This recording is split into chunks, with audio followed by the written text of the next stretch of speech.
Hello, everybody. Hello. Let me get the music going. Oh, hello, LeMay. I see you posted something in chat earlier.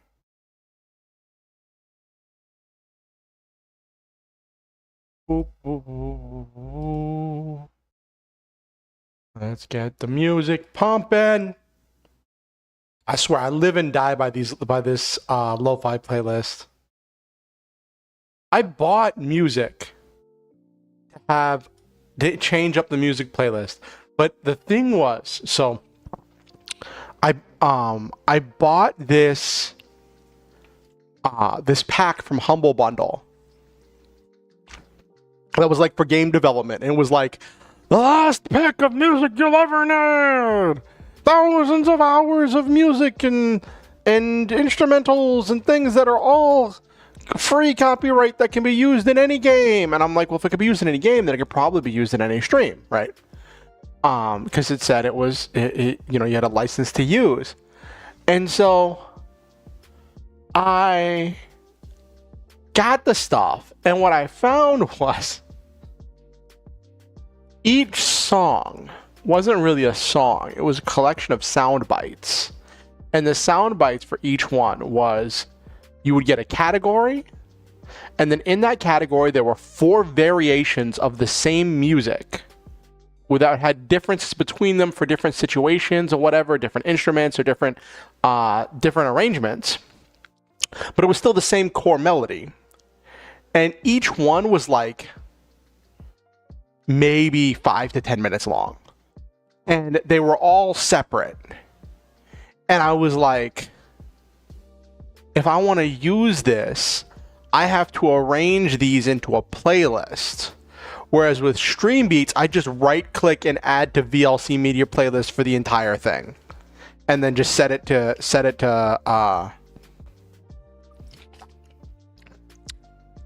go.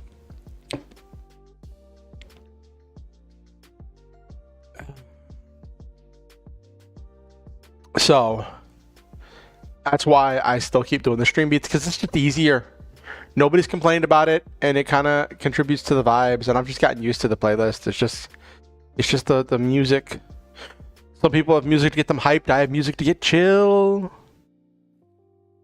All right, let me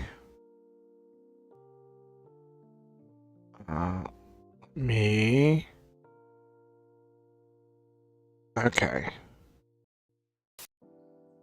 That was weird.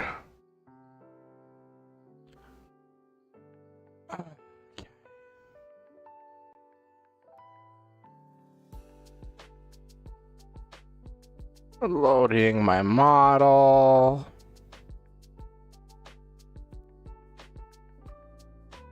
Let me let people know that I'm live. That would probably be productive. You enjoy it? I'm glad. I've had a few people say they enjoy the vibes here. And I think a big contributor to the vibes is the music.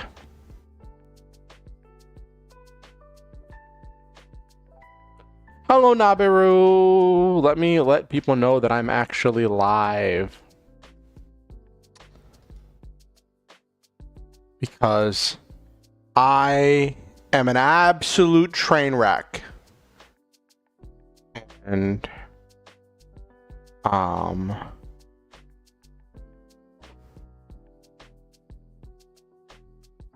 an absolute train wreck.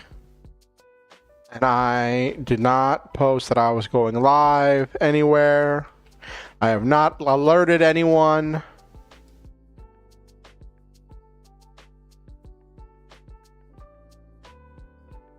So I need to do a lot of posting. And at some point tonight, I gotta take a look at the new Perfect Draw stuff. So Perfect Draw released their next prototype, and I heard it has mech dueling. And I'm like, yo, that's what I'm here for. They know why I'm here. You know why I'm here. Did anyone remember that? There was that football player who, like, I think it was I think it was football. I think it was an NFL player. And like in his contract, it said he had to attend X number of press conferences, right? But they didn't say he had to answer questions or he had to be helpful, right? They just said he had to show up. And so he showed up to one press conference and they kept asking him questions. And his answer to every question was, "You know why I'm here." Because everybody knew he was here because he was there because he had to be.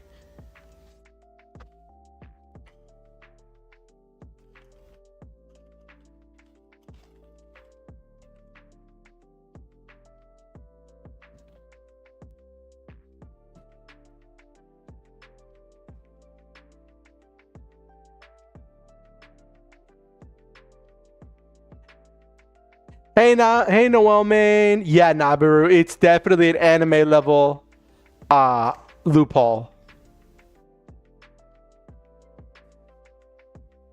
Hello, Noel man. Hello. One thing I do ask is if you haven't liked the stream yet, could you like the stream? It helps the algorithm with pushing it out to more people and getting more people to getting more eyes on my work. It really helps me out.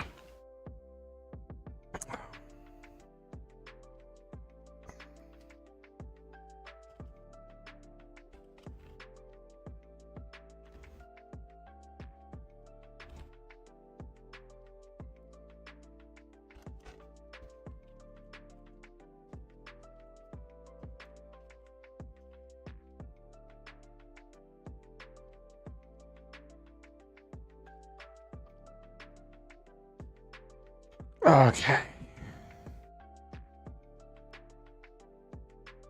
What did I get?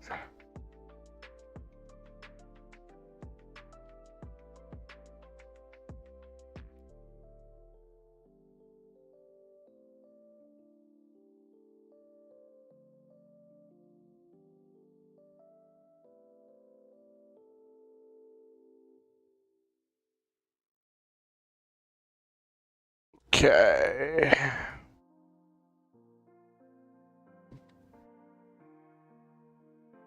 Okay, let me let people know that I am live. I've posted on Discord, on my Discord, on Hero Girls Discord. Let's post on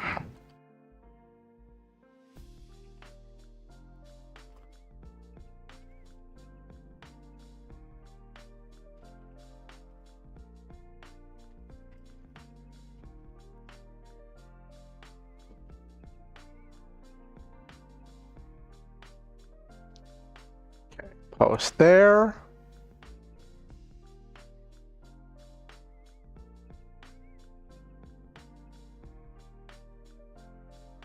Hello, Silva. It's good to see you.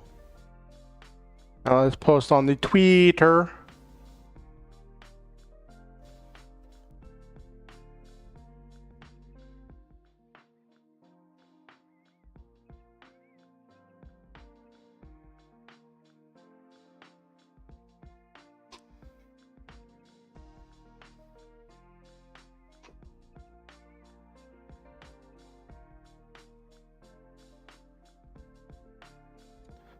Okay.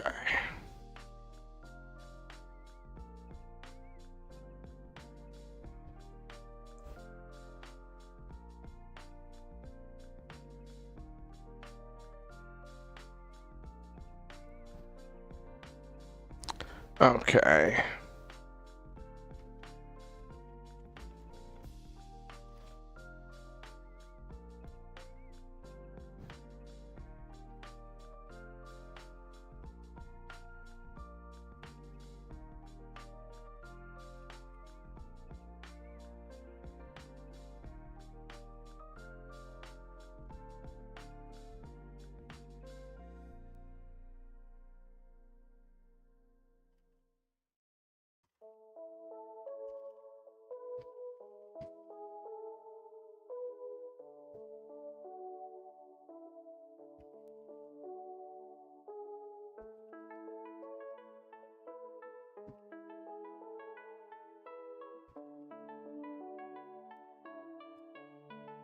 Your weekend was very chaotic. Your Lancer game got rescheduled to weekends. Ooh.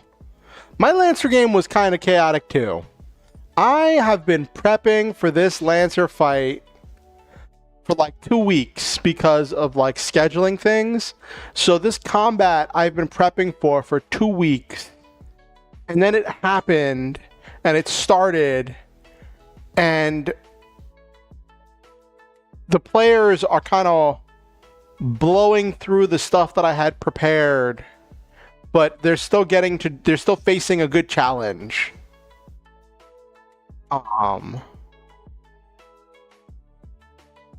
Which also comes down to like where you define what a good challenge is for Lancer, right?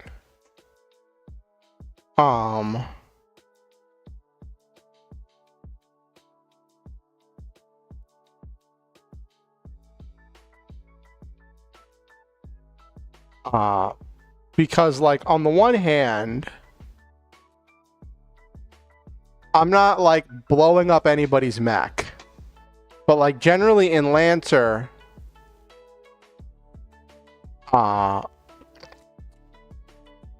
if you're taking down somebody's mech, there's got to be a really like it's normally things have gone really bad, you know.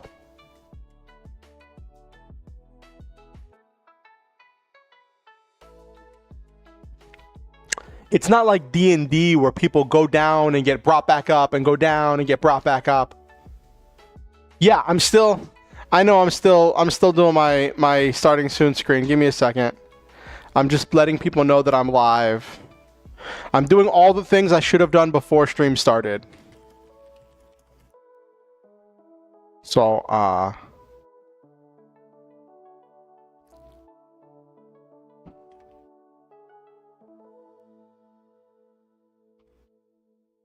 but I just want to talk to y'all. I don't want y'all to just sit there in silence. I know some people will do the thing where like they have the starting soon screen and their music playing for like 10 minutes and don't talk to anybody till the thing starts. But like, I couldn't do that.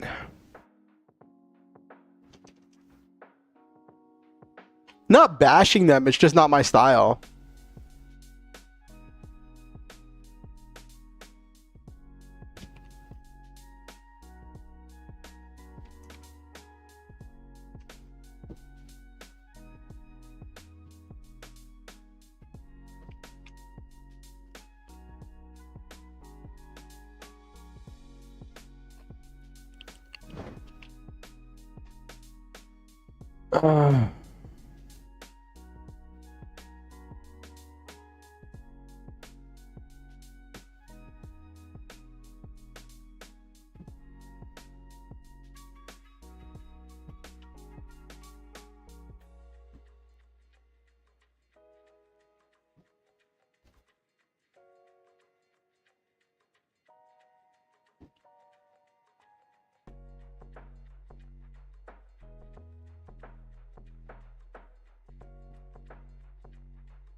Okay.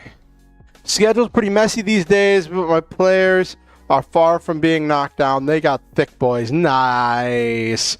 Are you starting at level 0, Noel Main, or are you starting, or did you start at a higher level? I know some people like to start at level 3 because that's where you get your first core bonus. And for some people, they feel like that's where the game starts to really open up.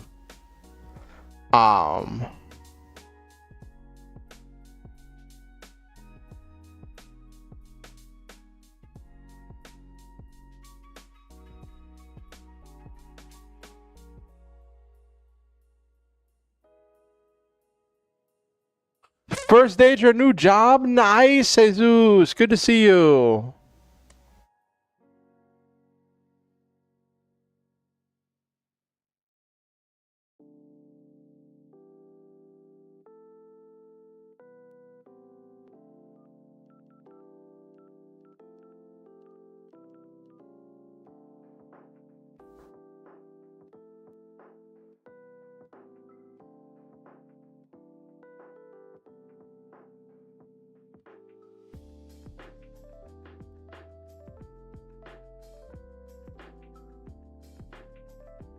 Paid you $15 already, which is more than the last place.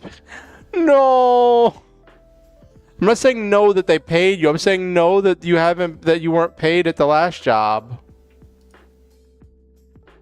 All right.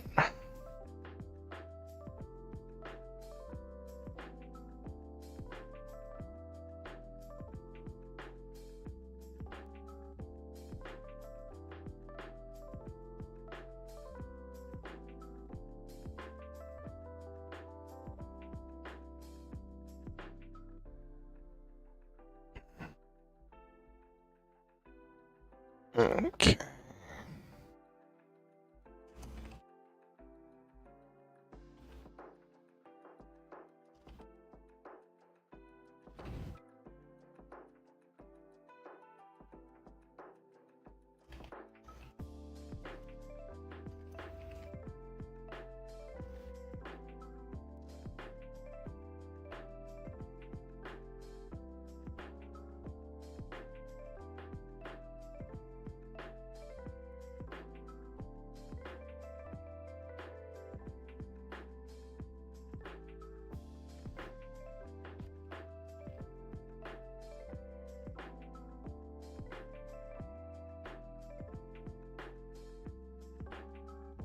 We started at license level 0, but we got to license level 2 this weekend. They still need to go back to base to get the new mechs. They're out on a mission. Ooh, so they don't have access to a printer. That's always nice.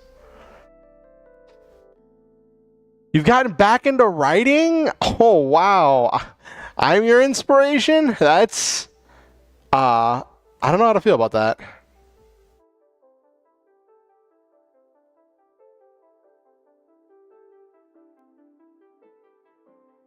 Oh, that sounds really frustrating, LeMay.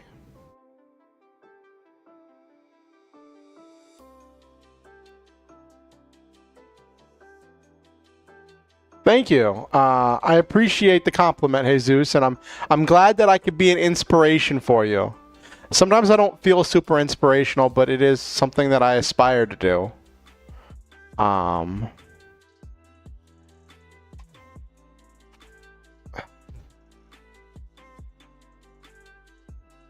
Sometimes I feel like I'm an absolute mess on here. Like, I struggle to get stuff done. I could do the first draft, but like I always fumble with the it's not the right button. I can do the first draft, but I always fumble with the editing, and like this will be my third first draft. That I will hopefully have completed. There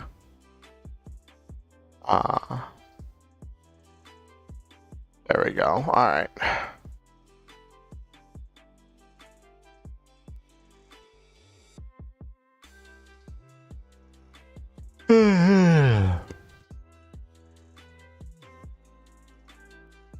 Okay.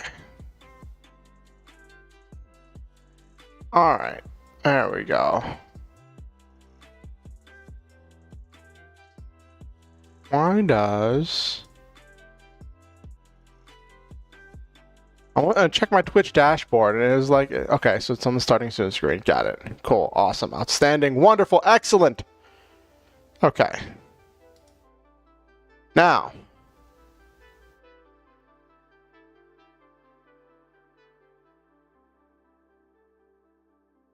Your roomie says hello. Well, tell roomie that I said that I think they're an amazing person and I believe in them.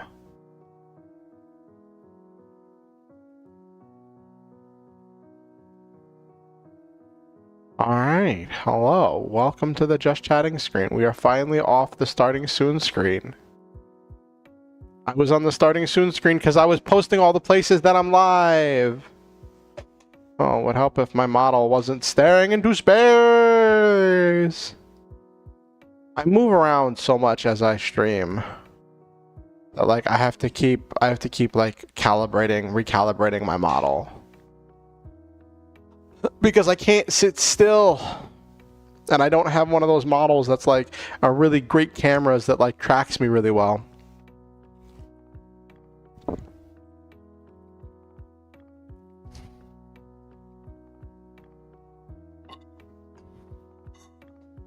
So, had a Lancer game this weekend. Did a lot of prep for it. I went grocery shopping beforehand. My players are getting challenged, which is good, and there's a lot of stuff happening. I had a cutscene that I planned for the beginning of the game, and I missed a part. And I feel so dumb that I missed it because it was crucial to like part of how things go.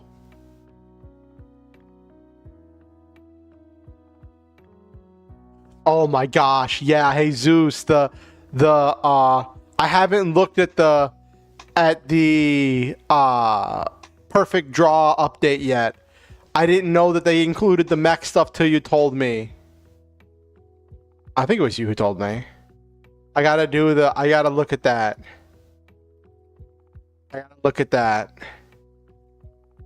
Zoid pilot duelists.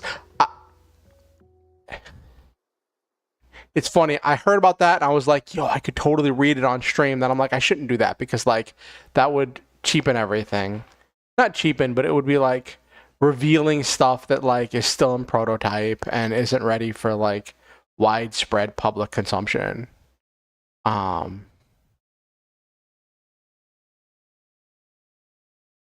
MBT. What's MBT stand for? I presume that's one of the people that did one of the crossovers. Is it my Millennium Blade? I'm trying to remember the name of some of the groups that did crossovers with them.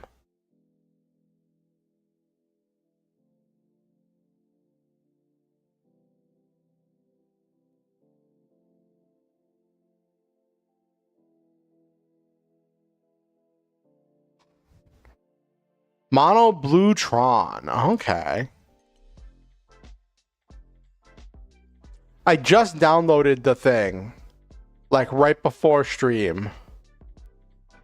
A TCG YouTuber. Nice.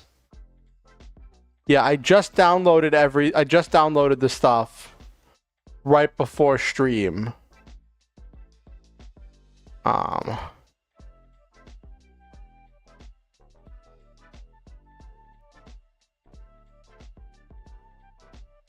And I haven't looked at any of it yet. He's the biggest Yu-Gi-Oh! YouTuber. Used to play Magic the Gathering. His name originally related to Magic, but then he switched to Yu-Gi-Oh! Oh, okay. Let me poke around this. I'm not going to show it on stream. I just want to poke around it. See what it says. See where I can find the... Where does it have the stuff about the mech stuff? Is that in the booster pack? Let me poke around with this thing.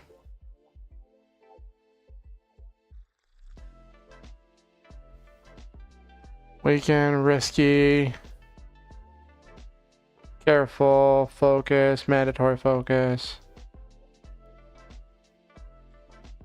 Booster pack? Okay.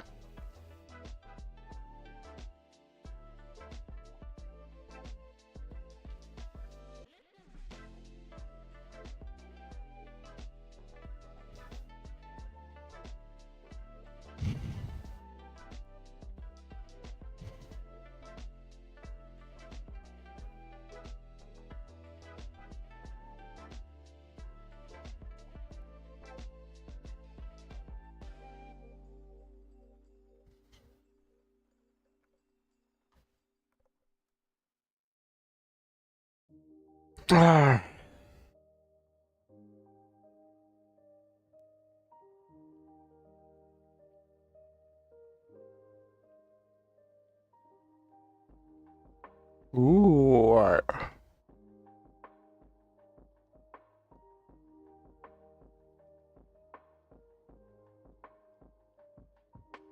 What we got here? Okay, so what have we got here? Debut.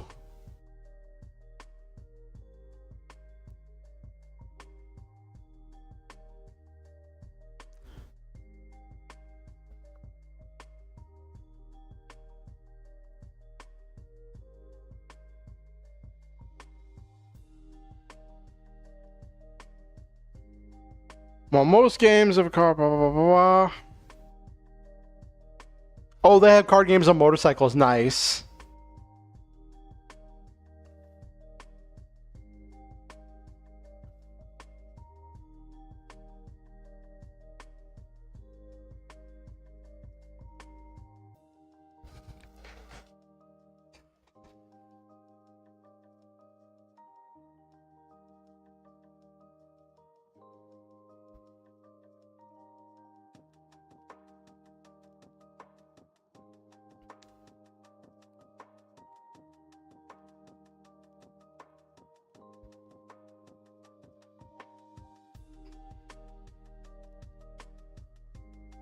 Okay, so they have the racing.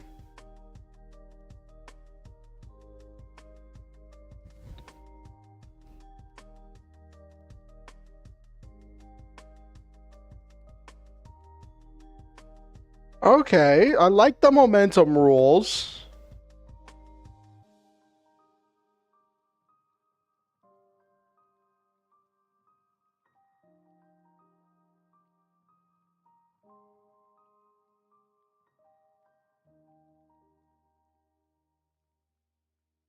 They have pack opening rules.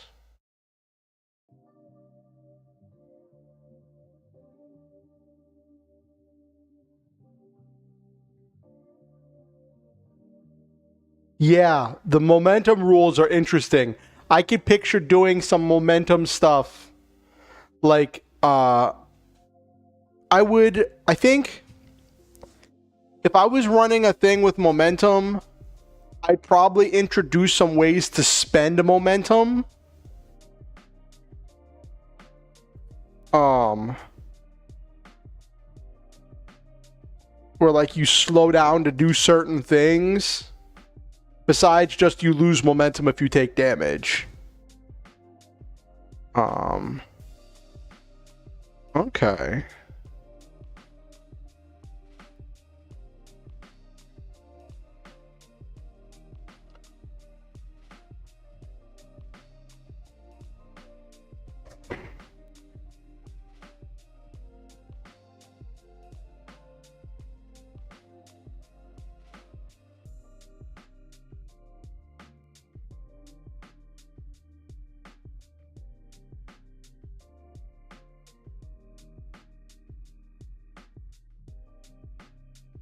Yes, exactly.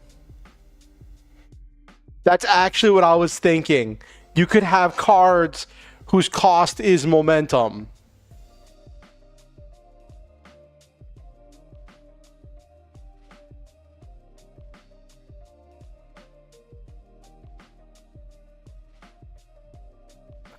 The pack drafting rules look really cool. Well,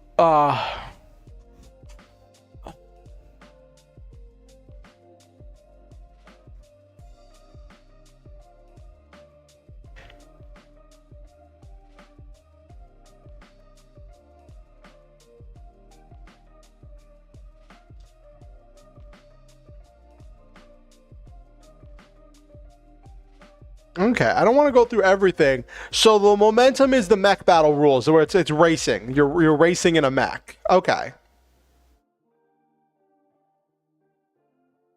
Or like, well, momentum could also be um like you're fighting, and momentum could be you have advantage in the mech battle. You've gained an advantageous position in the mech battle. Um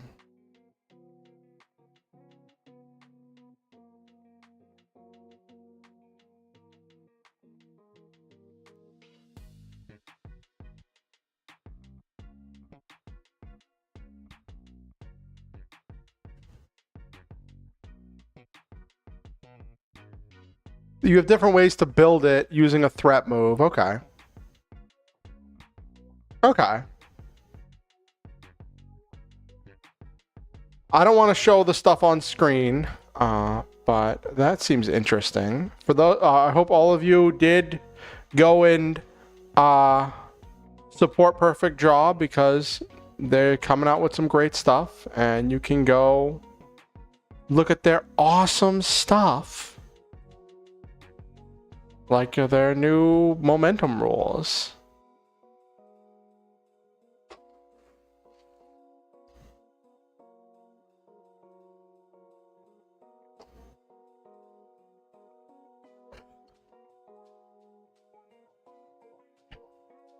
Ooh, you've got to share more about that with me sometime, Jesus.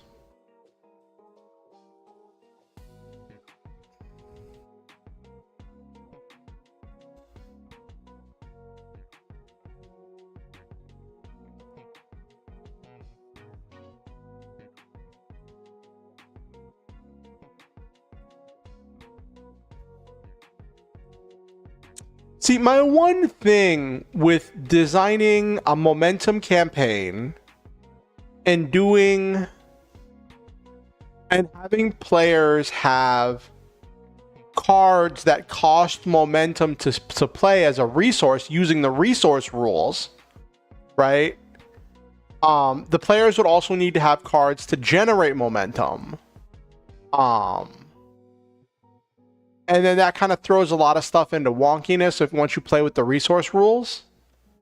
And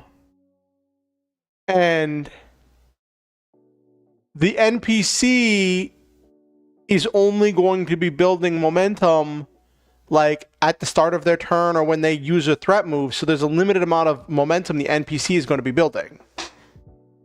And because NPC cards don't generally have costs, the NPC is not going to be spending momentum, or not generally going to be, like, unless you build an NPC specifically to be building momentum, it's gonna be a slaughter. So it kind of changes the entire balance, and you have to rebuild all the NPCs to interact with the system as well, which I think could be very interesting.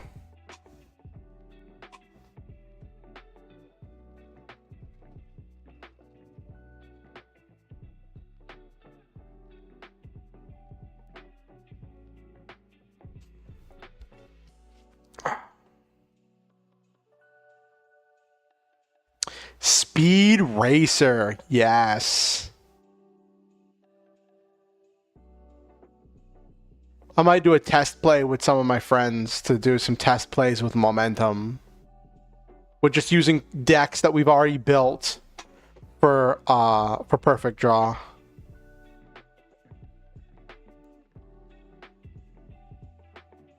When friction is ignored in the equation, but your card adds plus 10,000 power.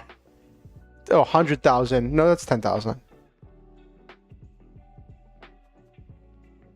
Yes.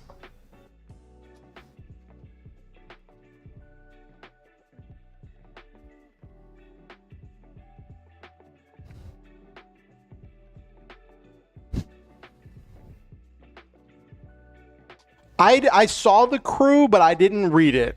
I skimmed over it. Like I said, that you just got my live reaction as I was looking at the stuff. But it is some quality stuff. Now it's got my mind working. Like, what would I do with that?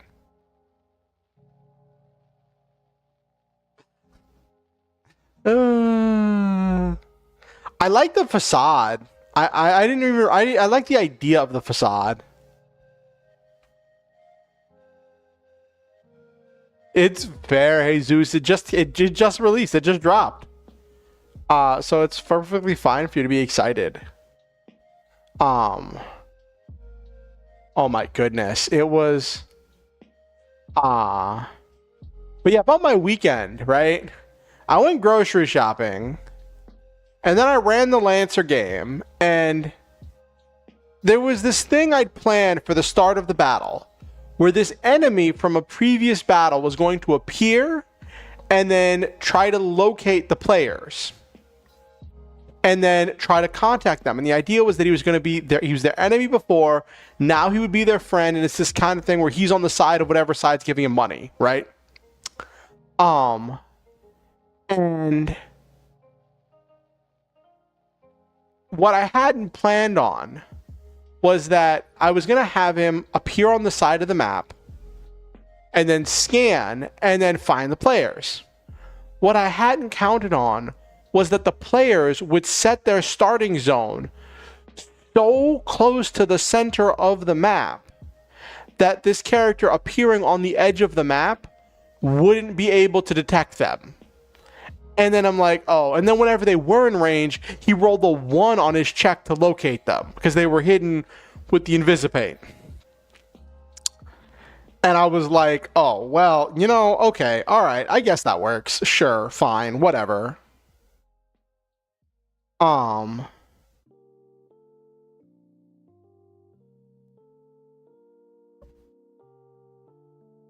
And whenever he finally did have his moment, it was like 2 turns in.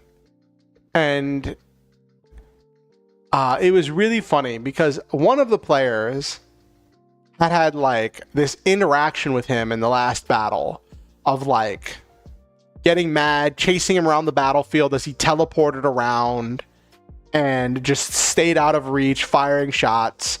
And like she'd been like yelling at him, calling him a coward, all of this stuff, all this emotional stuff, right? Because of her frustration with him staying out of her reach.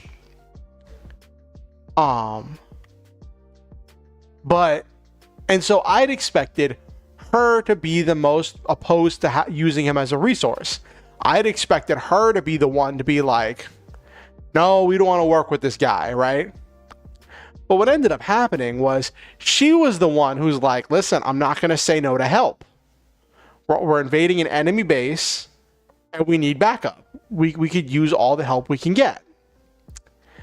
The other player that I thought would be, who had like got intel on this guy, I thought was going to be the one to be like, oh, we can use him, we can manipulate him. That was the guy who's like, I don't know. And it was just really funny how like sometimes stuff just does not go the way you expect it to. And it was a very different player interaction than what I expected.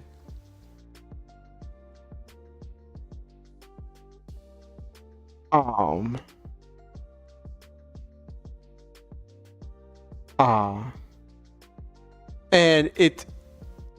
I was talking because one of the players is kind of like my co-GM. There's someone I bounce ideas off of and I talk to about things to get a read on things before I do things, to get like some feedback in preparation for doing things. And I had talked to them about this interaction. And one of the things they'd said, what is with that weird staticky noise some songs have at the end? That's weird. And one of their predictions was that they were like, after the battle, we're not going to just let him leave. You know, they were telling me that like after the battle, we're probably going to try to like kidnap him or like somehow make him come with us or stop him from heading back to his base. Because like now he has proof that we were there and that could be dangerous and this, that, and the third.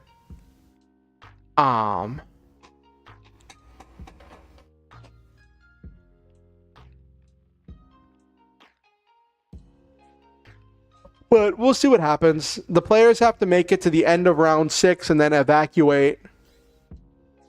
The players are at the start of round 4. So they're halfway through the battle and then we stopped there. I ended up having to add some enemies because like the players were just like walking through some of them. And that was proving quite, I don't know if frustrating is the right word, but like it was a part of it. The NPC I gave them access to, who was their enemy before, was just really powerful. And he's just like blowing through the enemies for them. But they have to pay him for it because and it's going to be this interaction where he's like, listen, you got to pay me for this. Which, oh, by the way, I think it was Noel Main who was talking about running Lancer. I think Noel Main, you were the one who was talking about running Lancer. There is this system in the Long Rim book that they added as an optional system for using whenever you're far out of the when you're far out of the galactic core and you are at the edges of civilization where scarcity is a thing. And I think it's a little bit easier to wrap your head around for some of the players. I know it was a lot easier for me to lean into the storytelling of it, and it's called Mana, Manna. And Mana is the accepted galactic currency, and like in the utopian worlds, towards the galactic center, where there's tons of automation and free printing and resources are plentiful to the point where scarcity is pretty much no longer a thing. Mana is only used by the big corporations for exchanges of supplies between each other at the galactic scale, right? Your average everyday person doesn't use mana in the galactic core in the center at these utopian worlds. But out on the edges, like at the Long Rim or the Dawnline Shore or other places where there is scarcity of resources, your average person uses, they're not normally exchanging mana, they're normally exchanging whatever local currency they have, but all local currency can be converted into mana. So instead of tracking every single local currency, you just track mana. But people are normally spending fractions of mana for everyday purchases. And in the book, with the description they give, it's like they don't say the exact number, but from looking at the descriptions they give, it seems like the estimation is that like 1 mana is roughly equivalent to like $1,000 US. So it's like people are spending 0.001 of a mana for a cup of coffee, right? And your average person makes a few mana a year. Like someone could live very, like in a land of scarcity, someone could live very comfortably on 1 mana a day. Now what you do with this mana is you use it for both incidental expenditures, and it's mainly used if your players are not a member of some advanced organization that's paying for all of their bills. The assumption is that normally the players are a member of some organization that's covering all their living costs, and it is getting them all of the resources they need to do all of their things, and is feeding them and taking care of all of their things. You only really use mana if that's not the case. If there's scarcity, if people have to pay for things, if maybe their independence moving from employer to employer or something like that. And the main thing that mana is used for is for leveling up. In Lancer, 1 license level costs 1,000 mana, which, considering it gives you the right to print as many of a part you want, as long as you only put it on 1 mech, that's still, like, that's a lot of money, but it's still not, like, it's still doable because of how they have it set for the missions. On average, a standard mission should feature 1 primary objective and 2 secondary objectives, and maybe some incidental objectives. Primary objectives should pay 700 mana per player. Secondary objectives should pay 200 mana per player. And then incidental things like minimizing civilian loss or minimizing damage to the space station, and stuff should pay like 50 mana. So ideally, a job should include about 1,100 mana worth of stuff that the players could do. I found that while that base formula keeps things at a certain level, for some things I found dropping the amount of mana that they pay out really helps with the longevity of the campaign, and it gives the opportunity for smaller goals, simpler missions, or taking missions from smaller organizations that can't afford to pay that big buku bucks, right? And then you string together these little adventures and missions to make a campaign. And that's what I've been doing for my Sunday campaign that's been running for over 2 years. And that has been a big part of it, has been being able to use mana as the currency to like reward the players. And the players are a very interesting, eclectic group.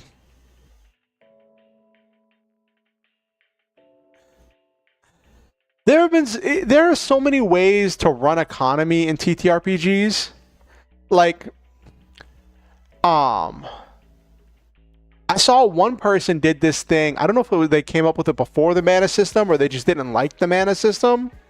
But it was like a simplified economy system for an independent mercenary group in Lancer.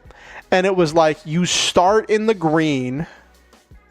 If you succeed a mission, you stay in the green.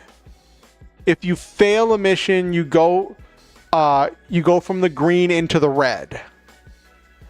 And then if you succeed while in the red, you go back into the green. But if you fail again in the red, you go down and you go to like some other thing that they called it. But like when you're in the red, you experience certain penalties. I don't know if they had something above the green. I don't know if they had different levels based on your success or failure, but it was predicated on there being always the chance of failure of the mission.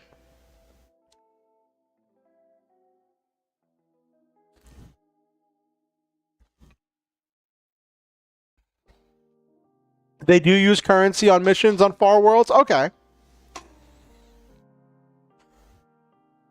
In my game, I've tweaked it a little bit where I said, because saying 1 mana is roughly equivalent to $1,000 US, it just gets really ridiculous when you deal with the quantities of mana that these companies are kicking out for these missions. So to kind of fit my own, fit the limits of my own suspension of disbelief, I moved it down. I knocked off a 0 where I say 1 mana is equivalent to $100 US. And then I have a lot more things cost like 1 mana or like half a mana or a fraction of a mana. But like by having 1 mana be roughly equivalent to like $100, it helps. It helps with my games with keeping things a little more balanced. I don't change any of the prices of things. Like it's still 1,000 mana to level up. Ships still cost, you know, a regular ship costs 3,000 mana. A big freighter costs 10,000 mana.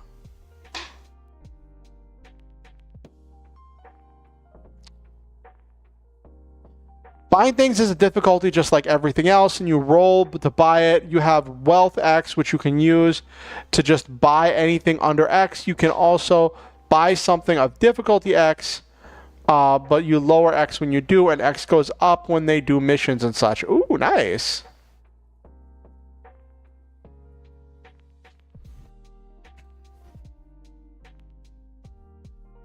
But like in my Lancer group, there's in my Sunday group, there's 3 players, and they deal with money so very differently, right? One of them is like a devout like communist trying to bring about a utopian future and overthrow the capitalist overlords. And like deals with money as a necessary tool in order to accomplish their goals. Then the other one doesn't really understand a whole lot of value of money, but is always like more money good. And will work to, like, she's always working to make money for herself or for the for the team. And then the last one is a blatant capitalist trying to spread a bakery empire to take over the galaxy. X goes up into missions. So if you really want like something of price 5, but you only have wealth 2, you can still roll for it and do all the fun cipher roll stuff. Okay.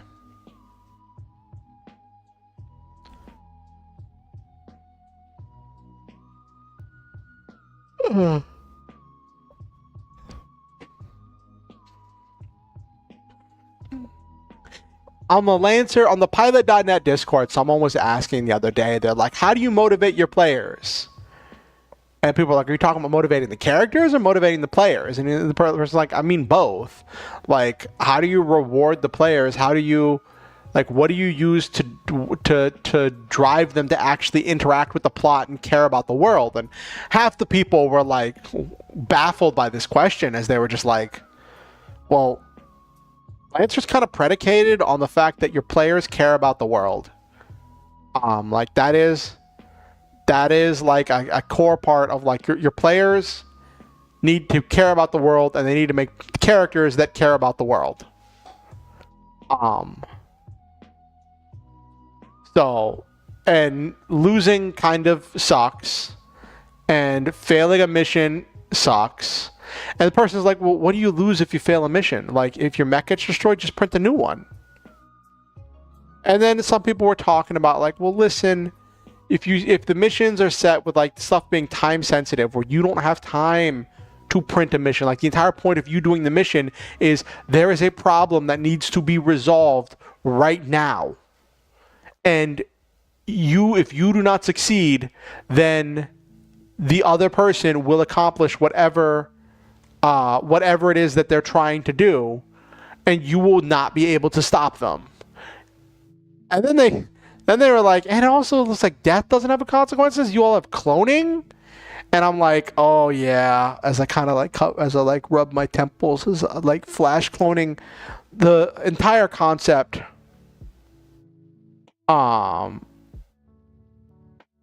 Yeah, each person designs a part of the world to make them care about a lot more. That's also really helps. One thing in Lancer is there's this thing, flash cloning, with like, which kind of presents this concept that like, if you die, then you can be replaced with a clone that has all of your memories, so it is effectively like you didn't die. And people in Lancer society live these lives that are extended by the presence of flash clones. So like, there isn't a whole lot of consequence as long as you have access to printing and flash cloning when you live in a world with no scarcity. The GM has to develop the consequences. There has to be narrative consequences. There has to be a lot of things involved there. And what some people just kind of said was, I haven't seen those. I don't think I've seen those episodes. Are those recent episodes, Nabiru?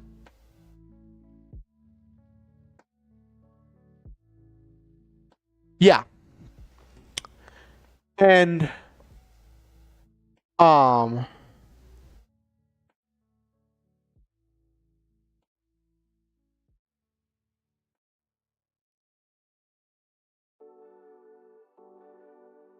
hey Violet, we were just talking a little bit about TTRPGs before we get into the actual writing of the night.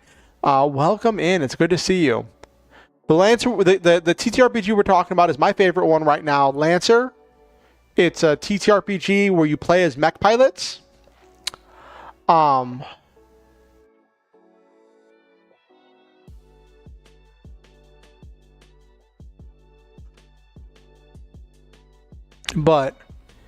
it's, yeah, the world of Lancer is very, I think it's very interesting. Yeah, it's and the one thing that a lot of people were suggesting to that person in the Discord, not my Discord, in the pilot.net Discord, the kind of official, unofficial Lancer Discord, was, you know, you can kind of entice your players with rewards of like exotic gear, and and you can like entice them with special narrative rewards and like. But one thing that people just said was, listen, if what it sounds like what you're looking for is the mana system, just use mana to reward your players and give them things to spend money on. So you kind of it very much kind of breaks, air quotes, some of the rules of Lancer, but I'm not afraid to break the rules of Lancer. They were part of Season 9, Angry Owl, Peter Capaldi's saga, but yeah, it showed the terror of cloning where you regain your memory. Oh, it's perfectly fine, Violet. We were just talking about stuff.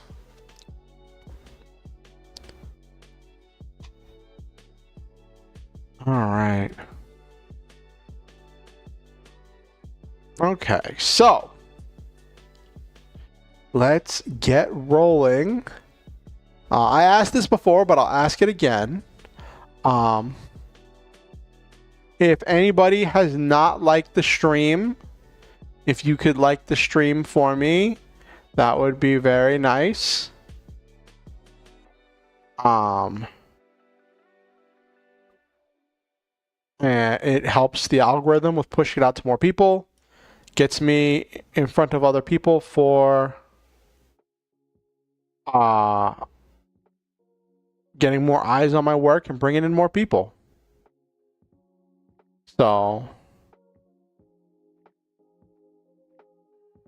you're gonna make some toast? What are you planning to be writing, Violet? Are you working on your story some more?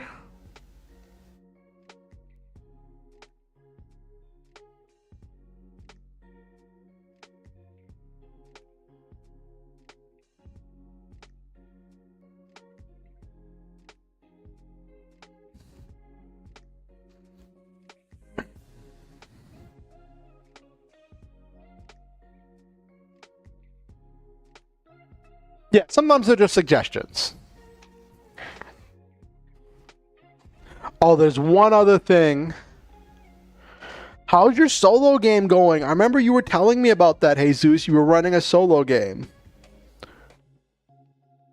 I want to show you all what I've been working on with some of my Lancer homebrew stuff, because I've been making some changes. So let me get to the right page. NPC templates. There we go. Cool.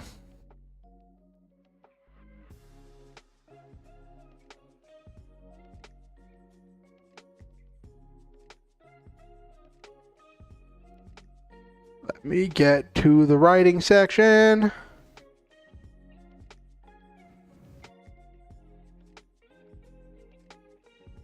Oop.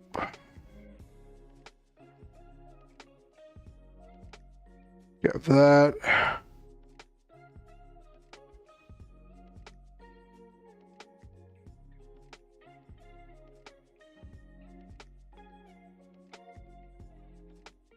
Okay, so ending of the arc ended up having been grafted cells from Kima Mario's clan. It can make bone armor, which is complicated for your little squad of taijutsu focused Genin. Ooh.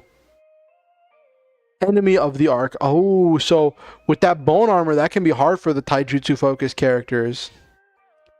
So this is CompCon. This is the official online resource of Lancer, and I have made a few homebrew things that I have put on in here. The big one I've been using for both of my games is the Zoid one, where I've developed the different features of the Zoids. And then I have all these optional features that they can choose from in order to better define them. And what I did, do it a campaign. If not completed fast enough, players die and reset the previous day. Haruhi Endless 8 style. Ooh, that could be interesting, Nabiru. So what I did in order to expand this was I created some generic weapons to fill some different spots that were based on some of the generic weapons that were available to Zoids in order to make it easier to make different kinds of Zoids that can do different things. So there's the shock cannon, which is that normally that triple-barreled cannon that's on the bottom, mounted to the chest area of some Zoids. And also, this also can just be used for a generic response weapon. For like a generic medium short-range CQB weapon. So I can rename this, and it just has a simple thing of it slows enemies. Then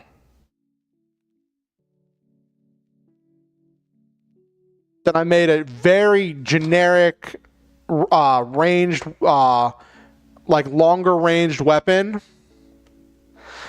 They realize they can't break past the armor, but they're training to try to like shut off his access to the cells that grant the ability using the Byakugan's ability. That's complicated, Jesus. So this is actually an exact clone of one of the NPC's ranged weapons. It's just a generic kinetic ranged weapon. And then I gave them a melee weapon that is really low damage, but it has armor piercing. So it is like if they have their claws or fangs. So then I can give anything abilities. Now I also have been working on this one. This is the Kaiju one that is based in a lot of ways on the Zoids one, but I haven't expanded it in all the ways that I have expanded the Zoids one with. For one thing, cleaning up the armored hide. And I haven't given all the weapons to the Kaiju homebrew yet. The Transformers homebrew, I haven't updated. I've redesigned it on the Google Doc, but I haven't actually sat down and coded the stuff out. I don't know if coding is the right word. It's HTML, so I guess it's coding, but I haven't updated the LCP with all the stuff I have in the Google Doc. The big thing I made is this one. This baby right here. I made a NPC an NPC template. Now these are templates. So when you make NPCs in Lancer, you give them a class. You usually get 2 free features from the class's optional feature list. And then you can give it a template which modifies it. Any class can take any template generally. And then the template gives you access to other features. And sometimes will give you bonus features. And so this is a template for turning any mech into a mobile suit. Now you might be wondering, well, isn't a mobile suit just a mech?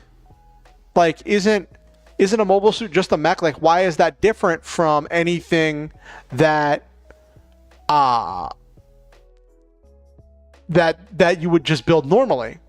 And this is based on based on the Gundam Wing homebrew that I have been editing and updating. It's 2 different LCPs right now, just so I can edit it as I need to. And so this is based on the idea that, yes, players coming up with multiplayer plans. So it's Jesus's thing is for a solo RPG, so it's interesting to see how you like take the role of different characters. How many did you say it was 5 characters in your solo squad? In your squad for your solo game, Jesus, with like their own storylines and stuff. So I've expanded this and reinforced it, given some stuff as systems instead of traits so they can be destroyed.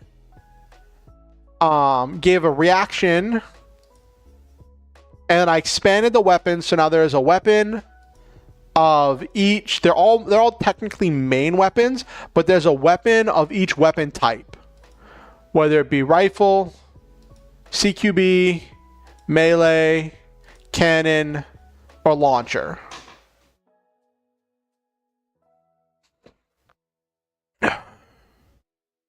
So now I can build ally NPCs and enemy NPCs. Okay. So now I can build NPCs as mobile suits. And this I'm going to be featuring very heavily in the next arc of the game, on my Sunday game, because I'm going to be introducing a new character that's going to be leading a faction of mobile suit NPCs. The idea here is that a mobile suit is a more refined mech that's more optimized. So it just has more options that other things wouldn't. But I did try to balance it by saying that you only gain an optional feature if you would for when you would choose a normal optional feature. So gaining features from the mobile suit optional features list would cost getting features through other things. So as long as you're using the base character creation rules, like, you would only be able to get 2 things off the list. And then this, I also introduced the restriction that if you add more than 1 weapon, you have to take a weapon off. You have to take off a base weapon. So you can't give a mech with no weapons 2 weapons.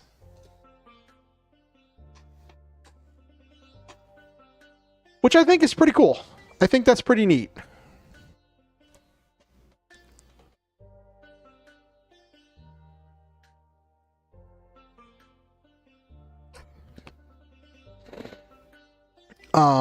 I've used this to build a few NPCs. Let me go to.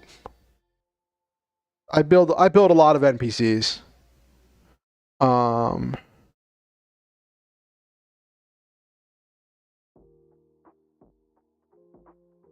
This is, I built as a Leo. It's an assault, which is the default one. I gave it the bazooka. And I had it take the industrial. So it has 2 armor, but it's a lot weaker to give that, like, more gruntish feel. But it's got the fusion cutter. So it's better at melee. So that's just something I'm testing with that. Then got the Ares, which is an ace that has the chain rifle.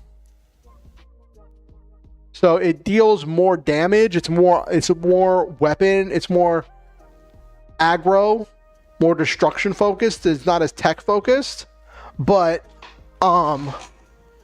it's better at dealing damage.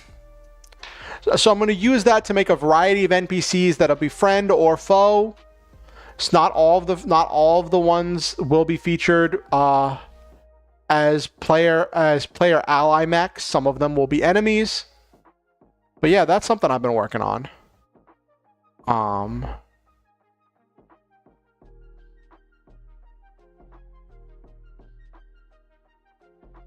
Thank you, Violet. It's been a bit of a practice. I still have to update the Transformer one. I don't think I'm going to use the Transformer one in my Sunday game because the main way... So I did a thing where I had my players roll off, and whoever won the dice roll got to insert something into the game. And I said they could insert anything within reason, and I would find a way to make it fit in the game.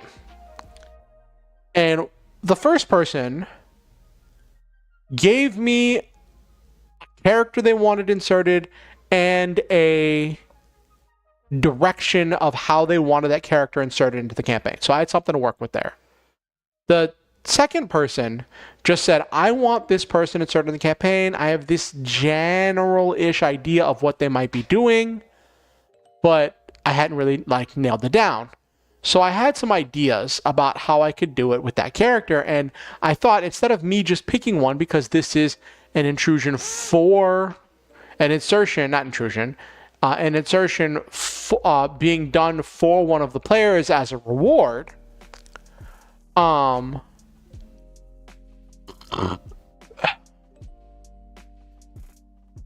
Put Charizard in there. You could build Charizard as an NPC.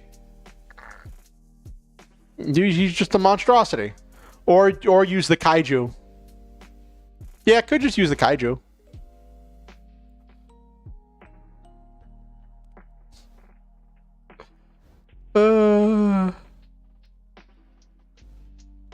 Yeah, I could just use the kaiju thing that I made. Big fire-breathing dragon. I think I tested a fire dragon over here.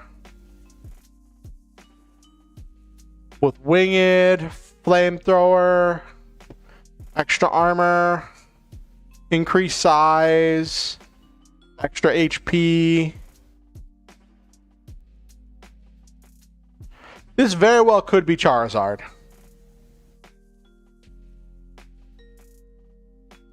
Uses Kaiju Instincts in order to give it accuracy on hull saves and checks.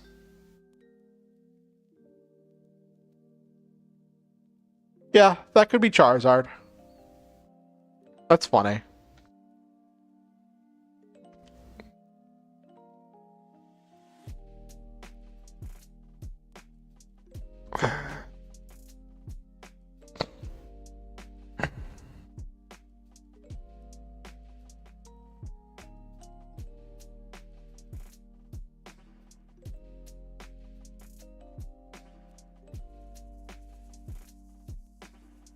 Yeah.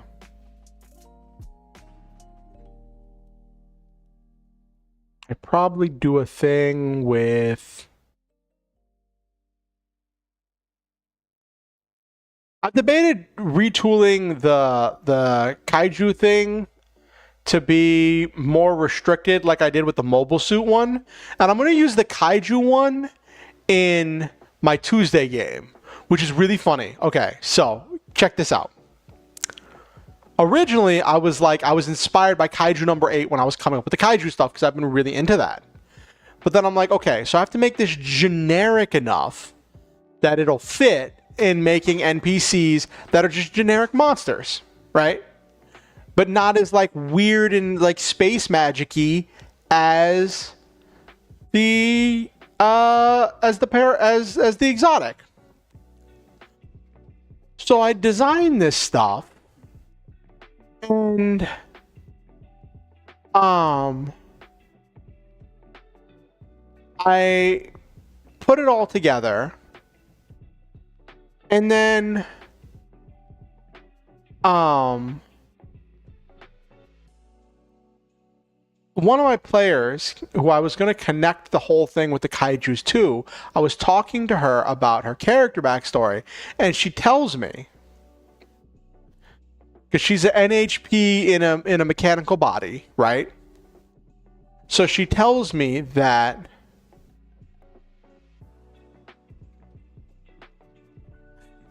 that's kind of what I do sometimes with my Lancer games.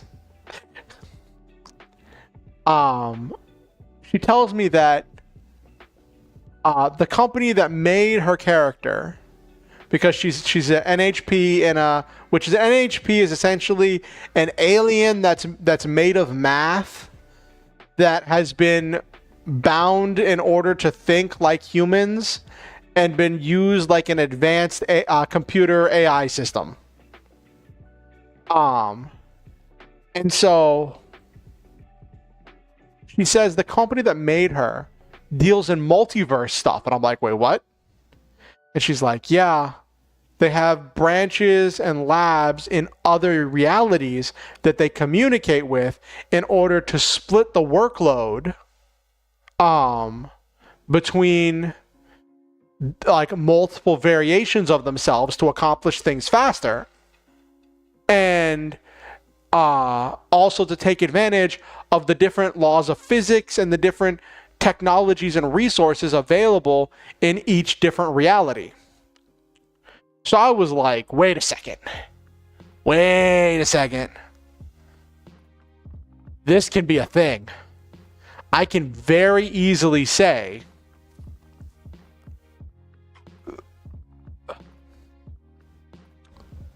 the strange setting where the concept is fictional universes are real, but our belief in them is making them too powerful, and the rise of crossover fiction has made the order of the multiverse collapse. Ooh.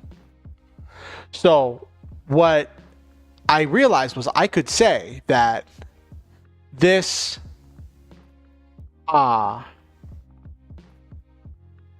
company has a branch, may not be called Birch Arcane Labs, which is their name, may be called by something else like Izumo Tech, but they have something in the kaiju world. Yes. I was like, wait a second. They might have a branch in the world of Kaiju number 8. They might have a branch in the world of Kaiju number 8, which explains why some of the Kaiju tech would make it over into their reality. Or at least the designs and the techniques used to make the Kaiju tech.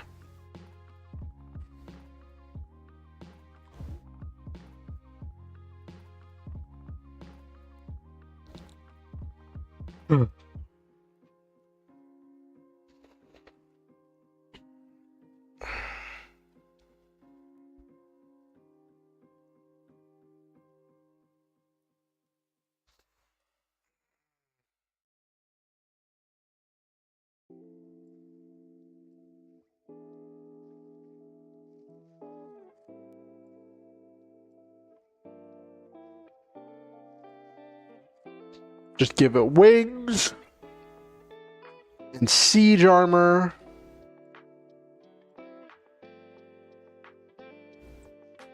Yep, and then just call it Charizard.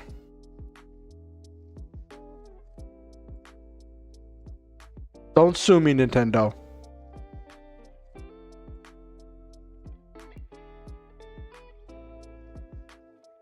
There we go.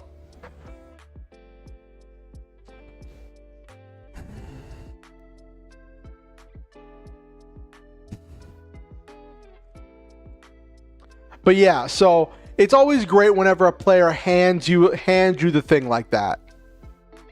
When the player is like, here is this thing that is related to my character, and you're just like, I can work with that.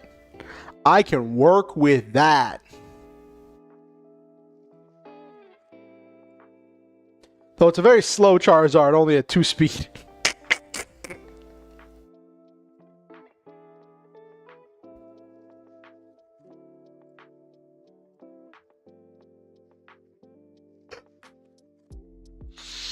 I made a few mobile suits as well. I made the gun tank, which is the ones with the treads. That's just a bombard. Pokemon Conquest Chars. And then the gun cannon, which is has the high impact rounds for the heavy assault rifle. And of course I had to make the GM sniper, which just has the beam saber and the shield on a sniper unit.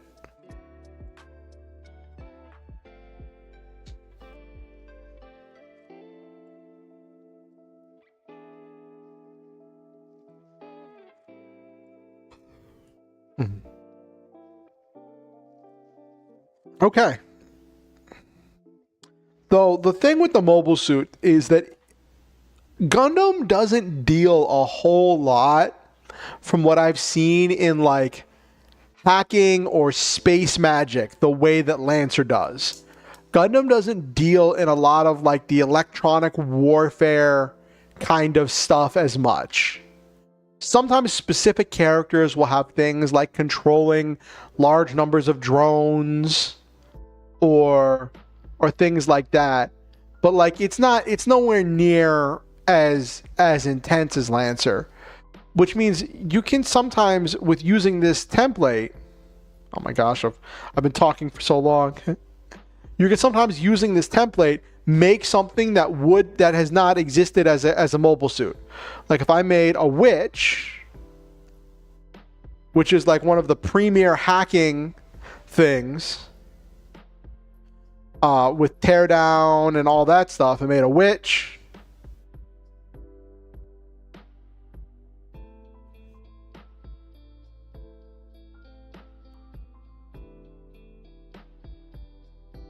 Give it I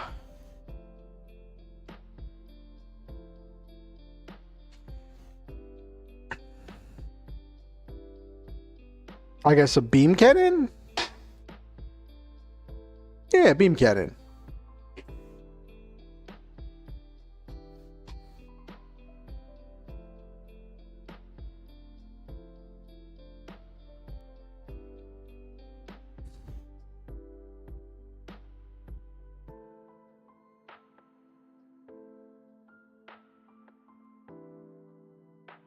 and an aerial suite. So now you have a flying mobile suit witch that has a beam. So you have a flying witch with a beam cannon, which I think that's funny.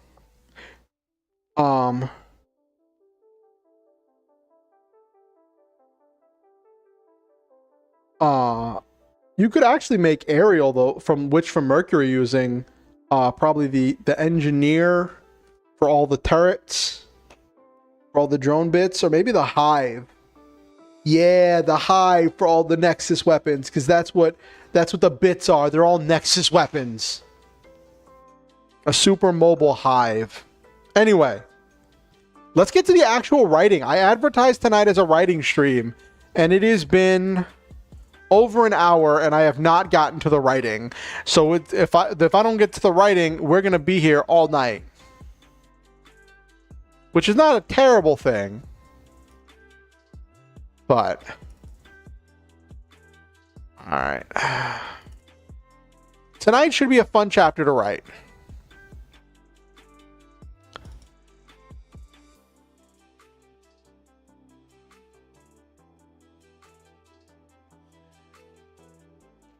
Okay.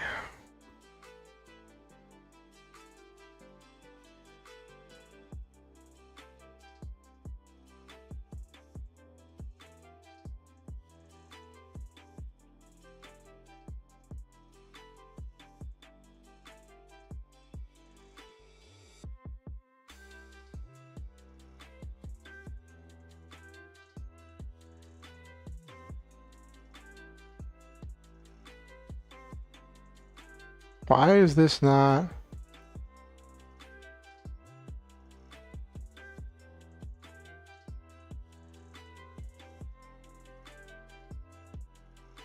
Okay.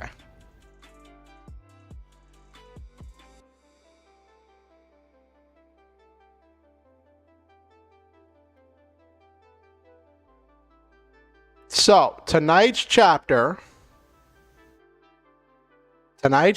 is going to be a really special one.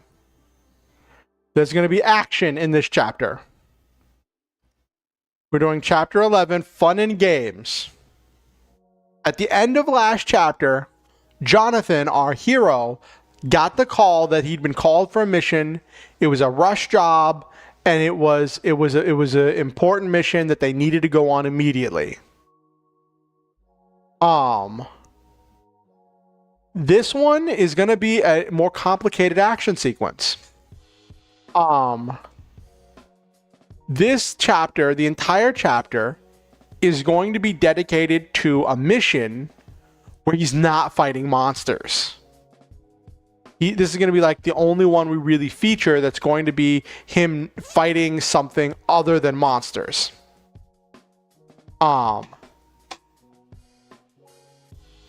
He is going to Gaoko got contracted to now Gao PMC got contracted to rescue some people from some pirates. So basically it's a thing where I'm not really going into where places are located. I'm keeping things relatively generic. You know that Gaoko is based in the United States. This is based overseas. I'm not getting into some of the politics of the different countries or nations, because that's not exactly what this is about. And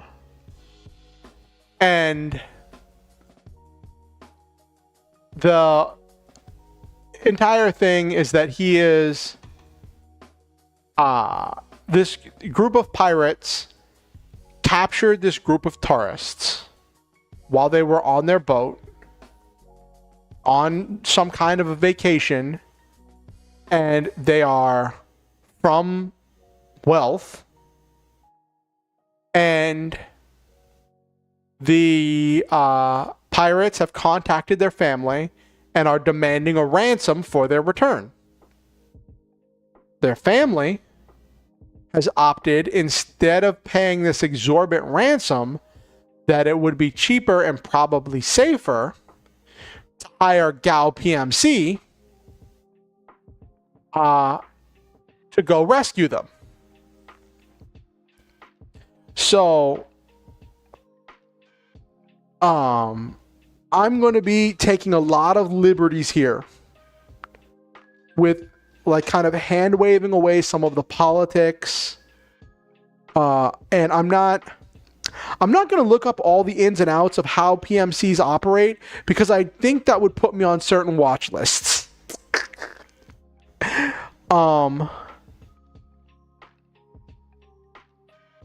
But I'm going on a very generic thing where like they have to get a permit to operate in the country where the pirates are located, and once they get a permit to locate to do it and get a location on where the pirates are located, they are airdropping in, and then you're going to have a whole thing. So I'm going to have a planning section of it where they're going over the plan.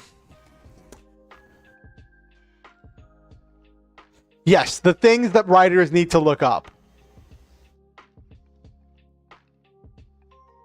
Exactly, Violet.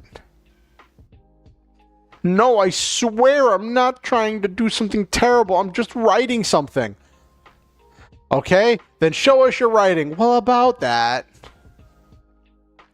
What have you published? Well, you see, that's rude. You don't ask a writer what they've published.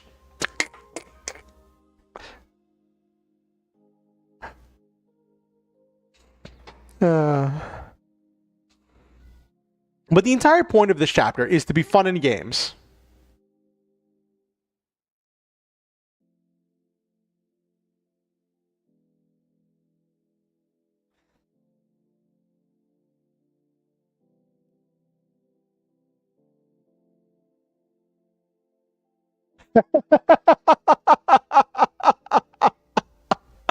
Oh no, Jesus. Oh no. Oh no. So the point of this chapter is fun in games. This is the chapter in which the main character is fully in the new world and is loving every second of it. Where the main character is on top of the world and kind of enjoying the power gained from being in the new world.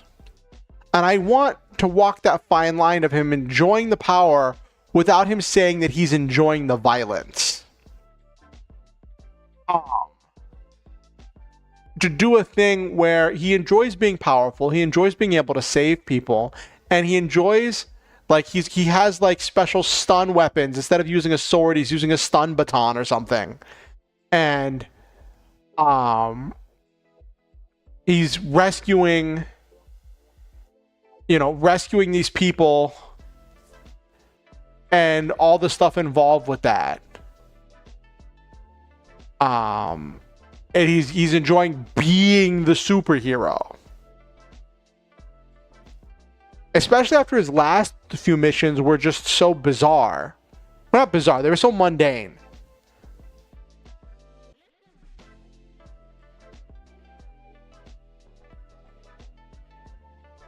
What's your fave scene, Jesus? Tell me about it. No, I haven't seen World Trigger, LeMay.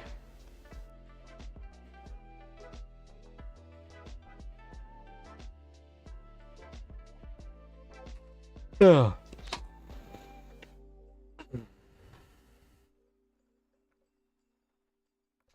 But, yeah.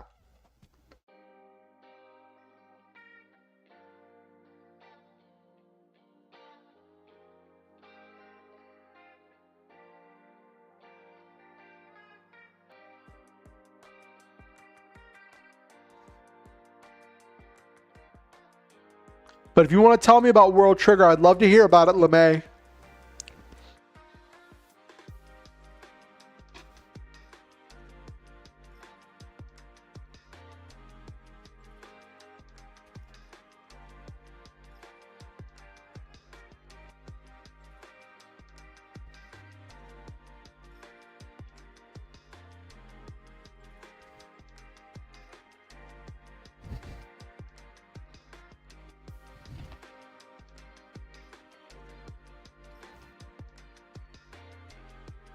There's an episode during a training exercise. Miss Marcia panics and accidentally makes everyone think the exercise is real. It's Kobayashi Remu test. Trauma. Oh no. Actually, I think I remember that scene where like she like is connecting all of their minds and acting as like a communication device for like a telepathic connection, and she starts to panic and it like warps everybody's mind and they all start losing it.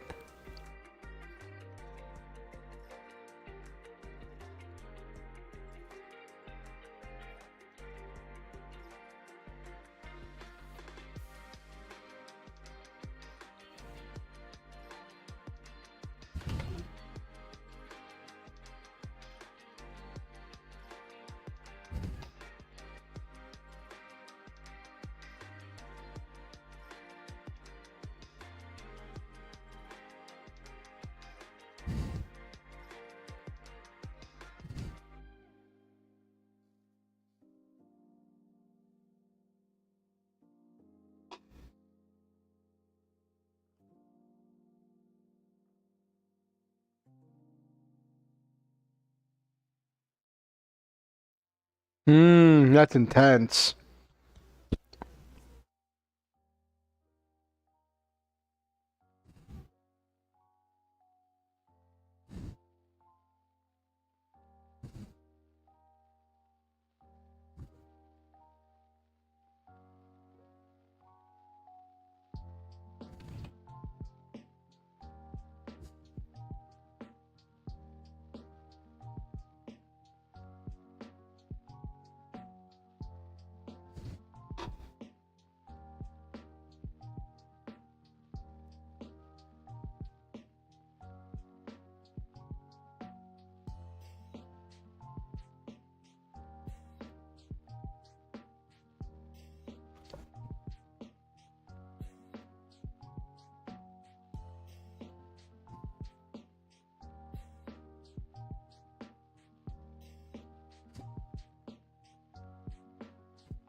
The episode closes off with a somber note where Superboy admits he wants to feel important again, but not at the cost of his friends, and agrees to be less of a loner.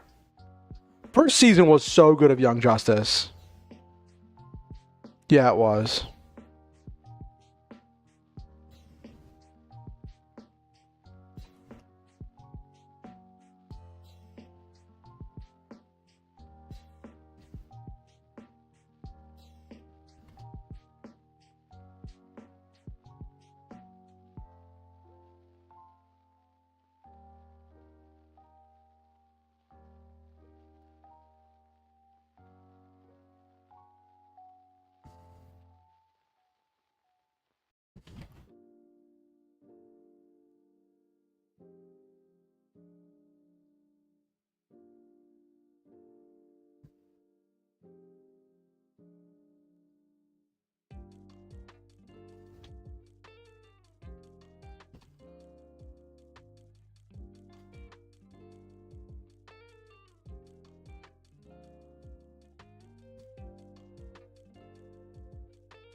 Aliens invades Earth to kidnap humans for their Tryon. Humans with low amounts of Tryon gets ripped out of them, while ones with large amounts are taken to their homeworld. Ooh.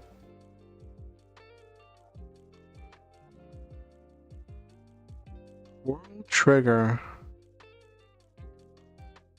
Yeah, DC has always been kind of on top with the animated shows.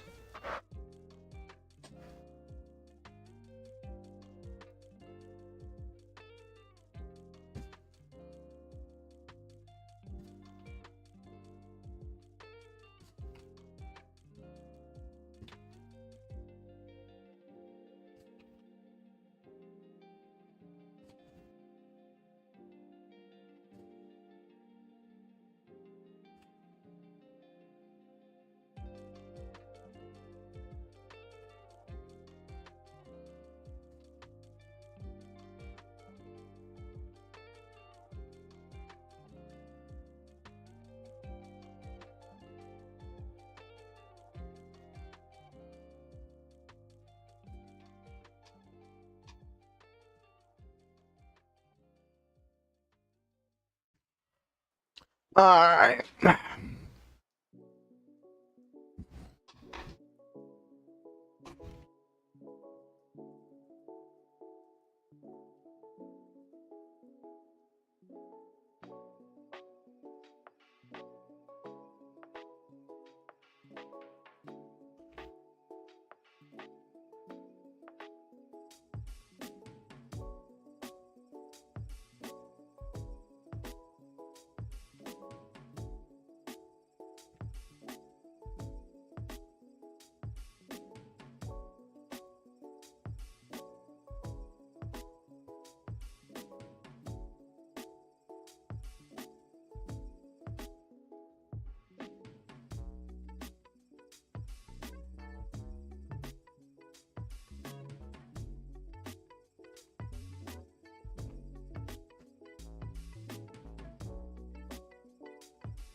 The classic DC animated shows with like the Batman the animated series, Superman the animated series, and it was like New Adventures of Batman and Justice League, and then Justice League Unlimited.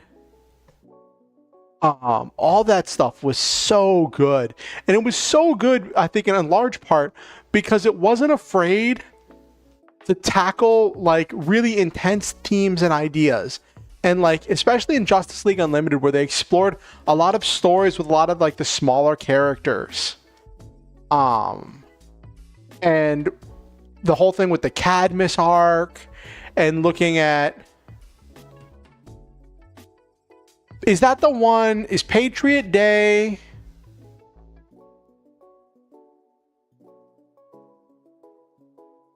Is Patriot, I'm trying to remember, is I saw a video essay about one of the things from Justice League Unlimited where like one of the General Eiling or something turns himself into like into some kind of big abomination in order to defeat Superman because he wants to be able to protect humanity from the yeah. Yeah, and the general turns himself into some big monster and is like he's like, I'm here to defend the humanity from you all. You all are the threat to humanity. And then like they're like, what are you talking about? Like you are the one who's actually injuring people right now. And the people like defend them, and Eiling has to realize that like at the core he didn't really believe in protecting people as much as he was using protecting people as an excuse to gain more power. And then what the heroes stood for was the willingness to sacrifice themselves. Yeah.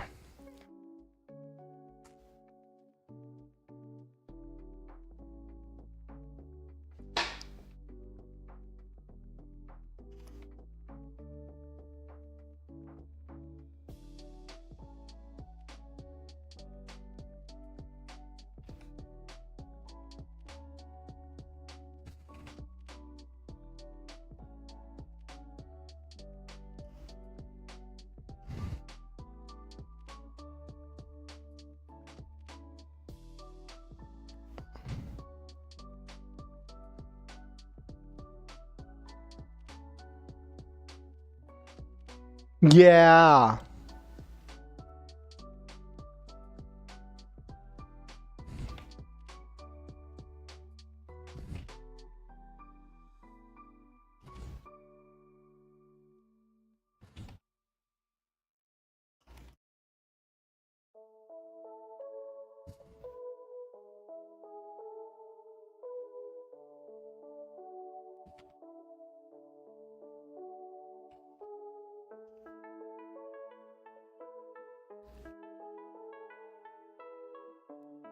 Yeah, the legacy of Batman. No, it's fine, Jesus. I always appreciate it. I always appreciate you all bringing something. So, like, I guess a little bit of a story time. I have been streaming for over 6 years, I'd say. And I've had a lot of different types of streams. And for a long time, when I would do my writing streams, it would be Silva and Nabiru there, and maybe one or two other people would come through. And I wouldn't be able to like bounce ideas off of people or talk to people. And I didn't have, and it was kind of lonely doing the streams. Like, it's nothing against Silva and Nabiru, but like there's something special about having people in chat, people to bounce off of, people to talk to. I value having all of you here. I value your input. I value your chats. I value your communications. So if you want to share about stuff, feel free. I am curious what you're writing though, because I think, Jesus, weren't you the one who said that you'd started writing and that you'd been inspired by me to pick up some more writing? If you want to tell me more about what you're writing, I'd love to hear about it. I think it was you who said that. Let me scroll up.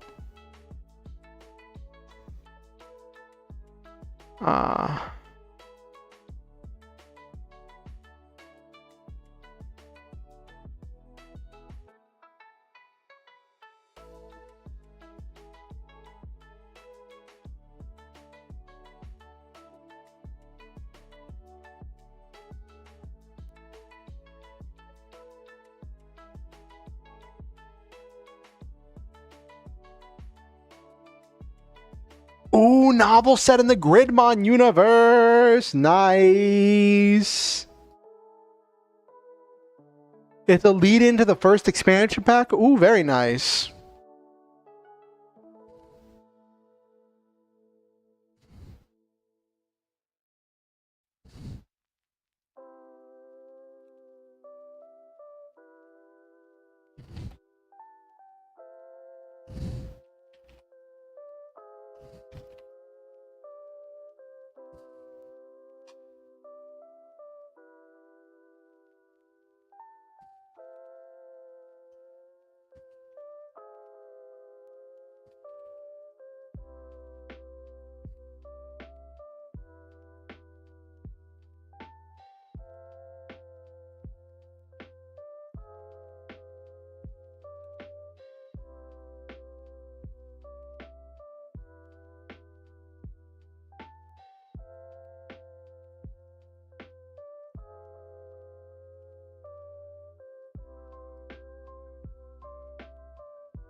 I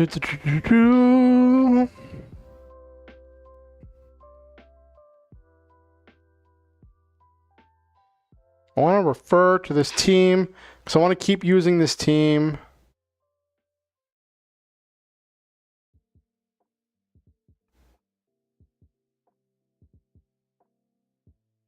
Not Klein, that's somebody else. I have to write down the names of these characters.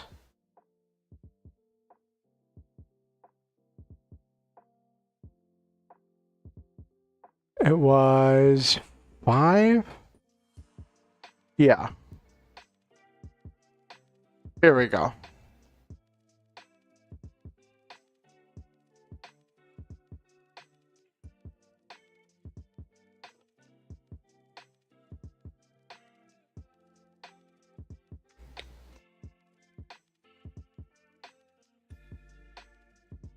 Okay.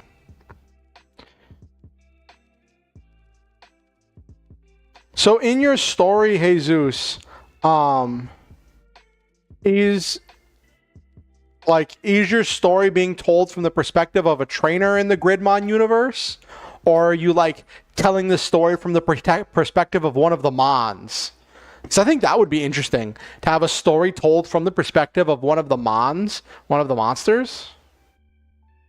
That was not the button I wanted. It would help if I clicked on the right page when I got back on the right thing when I got there. Okay.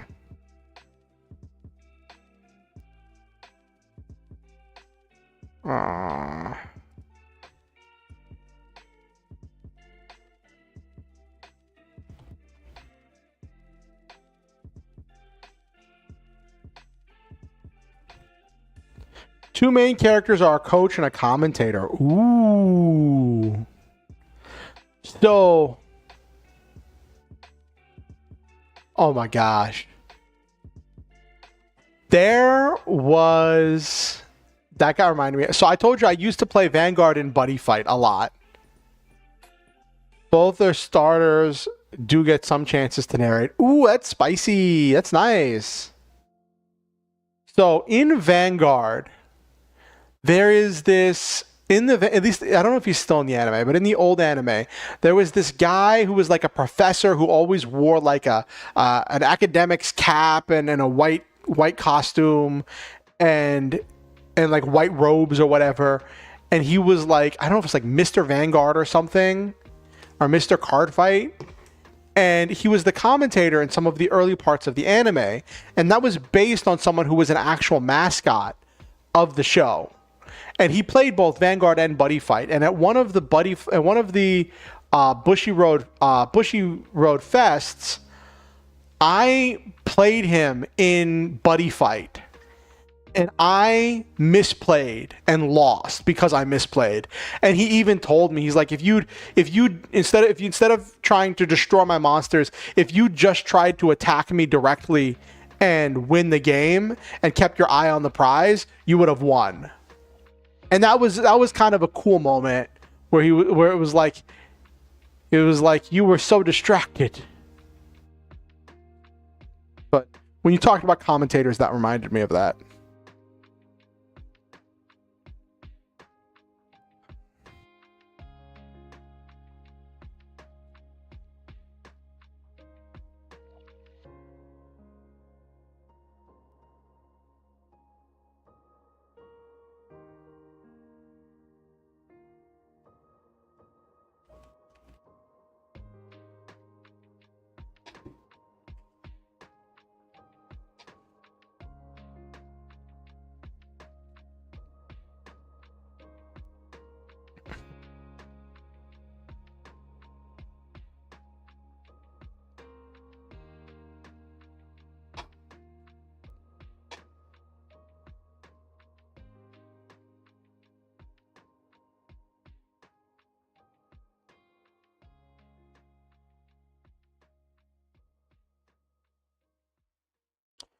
One of the class features for commentators in the TTRPG is commentators curse, where you can give player tunnel vision and make them miss a win. Ooh, that's actually really funny.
Yeah, Act 1 is them going from the high school tournament scene to cracking it into the pros and working up the minor leagues. Act 2 is realizing the dark dealings in the major league gridmon. Ooh.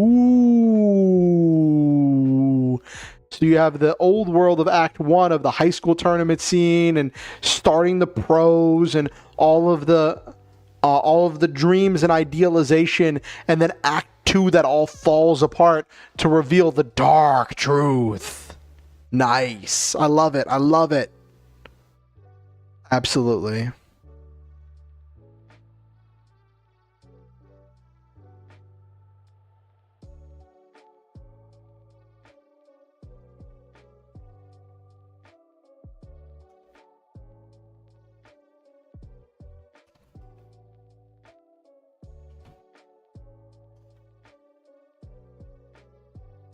Advanced politics. Yes.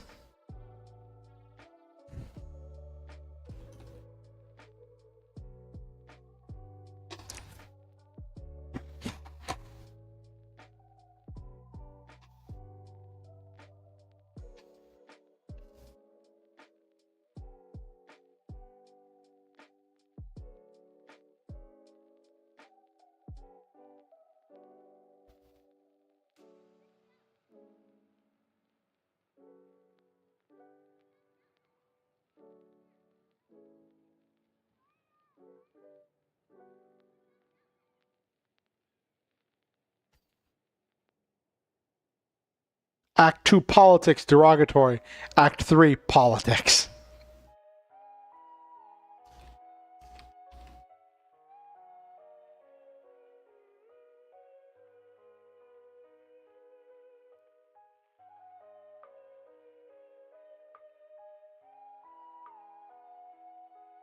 I think Tina's one of the characters.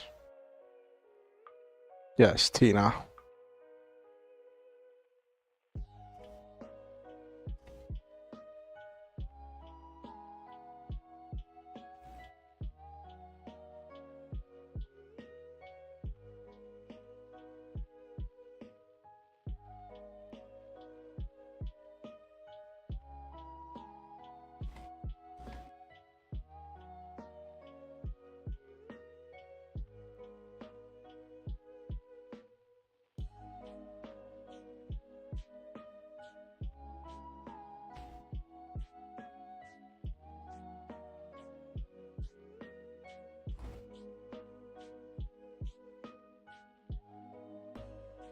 Oh, nice. I'm happy for you, Jesus.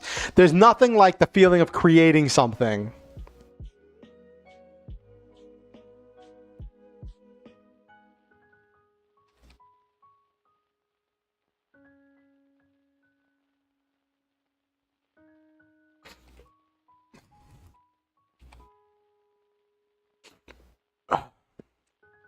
Nice.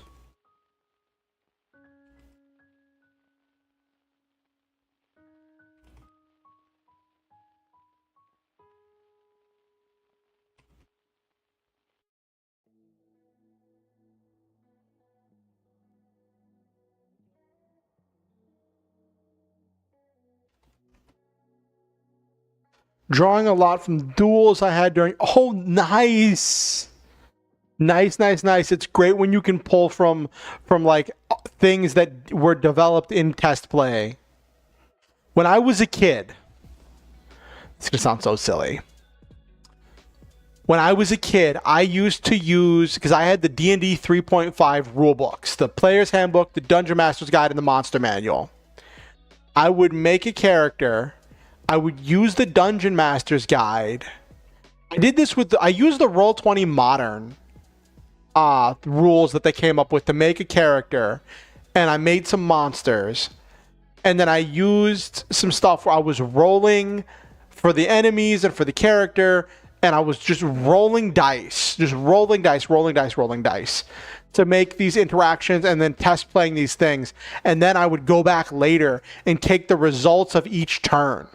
I think I was writing them down, and I was taking the results of each turn, and I made a story out of the fight. I used to do that before, where I would make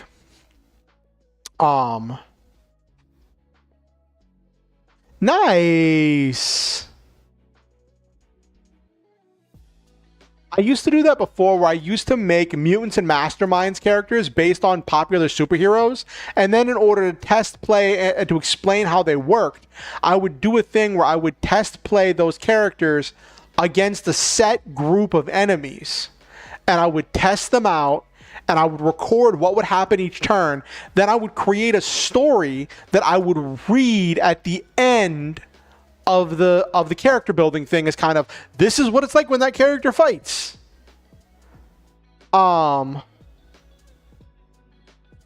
I had some people get confused because, like, where's the dice he's rolling? Where is he getting this information? How is he getting this successes? And so I was like, I didn't explain this properly. That I'd rolled ahead of time and then I made the story out of it. But yeah.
Batman versus Captain America. Nice.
How long should a chapter be? I feel like I should split this chapter into two because I'm switching viewpoints too much. Also, the mood shifts from foreboding to terror and then back to foreboding. So, LeMay, I feel that, like, you should have some kind of an idea for a chapter. And I think chapters can have arcs. They can move around. They can change viewpoints. They can, as long as you make sure it's clear when a viewpoint has changed. That is one thing that always bugs me when a author changes the viewpoint and doesn't make it clear through like grammar or labels or context clues that the viewpoint has changed. That's one thing that always bugs me about things that change viewpoint. And I'm right now for this project.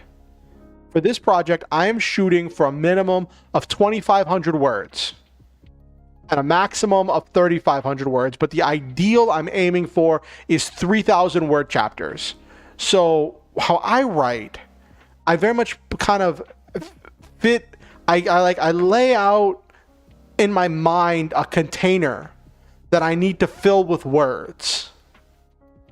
And I need to fill it to a certain line. So then I have in my outline, I have ideas of what I want to accomplish. And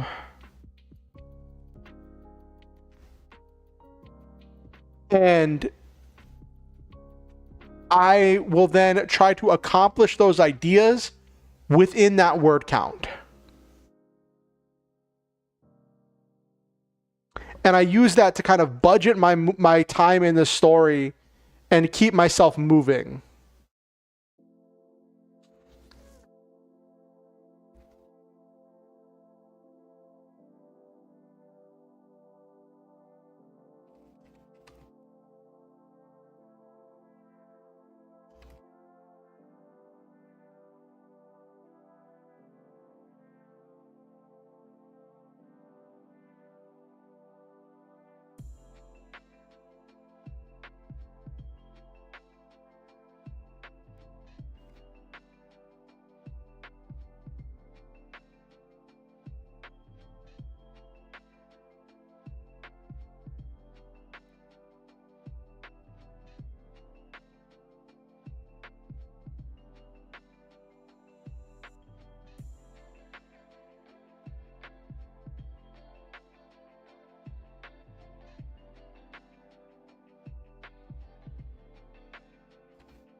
So I do kind of disagree that with you, Jesus, that like chapter length can be tied to word count within a certain, but not to like a specific number, but more for like a range of like I want to get to a certain distance,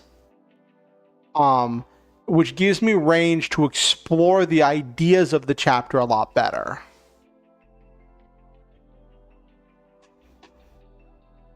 But I also understand that for different people, it works different ways. I know that for me, my way is not the same way, not the only way to do it. I'm very much a plotter, not a pantser. So like I have to have a plan or else I just don't go anywhere.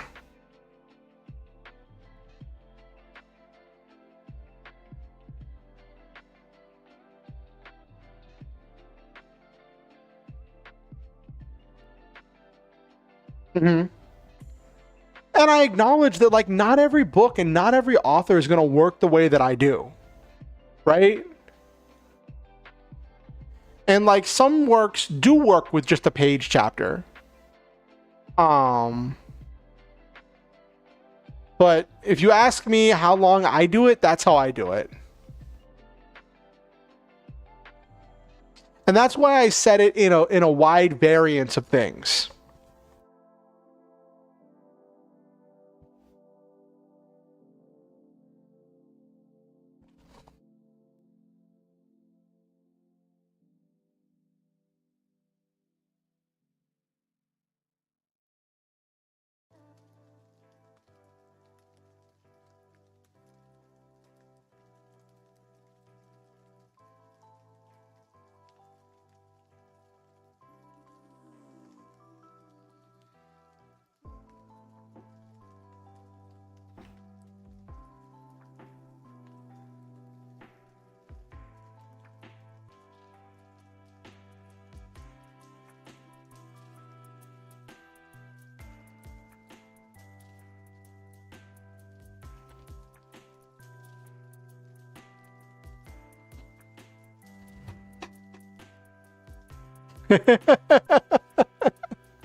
It's on my list, Jesus. I have so many things going on. One of my Tuesday games is gonna be not the one I'm in as a GM, but the one I'm in as a player is gonna be wrapping up soon. And I think when that wraps up, I'm probably gonna have more time to tinker with Mythic.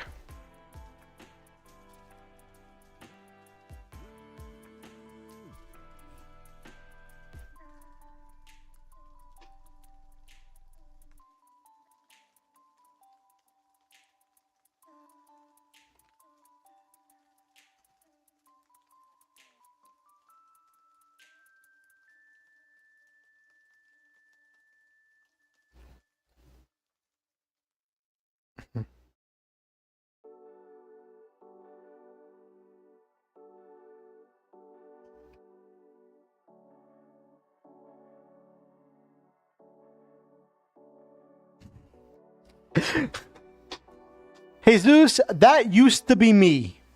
I write really fast.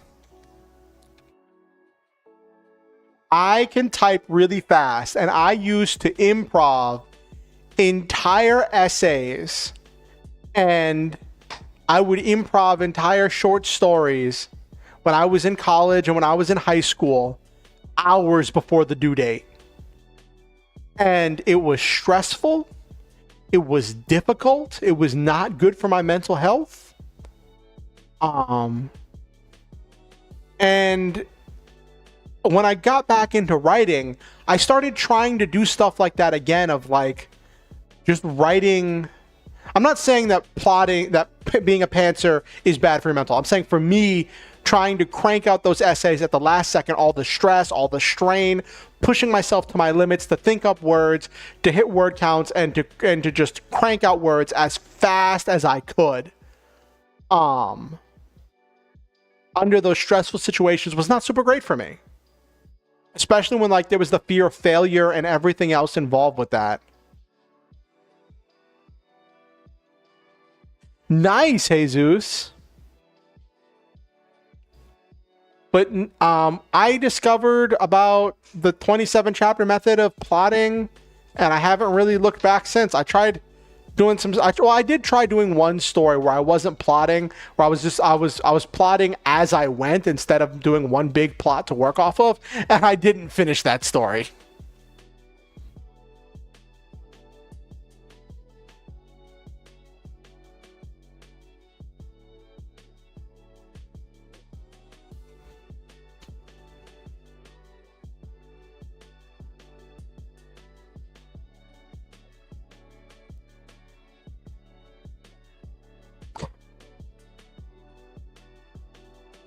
So when your story got published, you said, was it like in a magazine or something, or was it like in a collection of stories? When I was a kid, oh my gosh, this sounds so silly to say now, but, and I'm not saying that this is what it was like, but when you talked about having work published,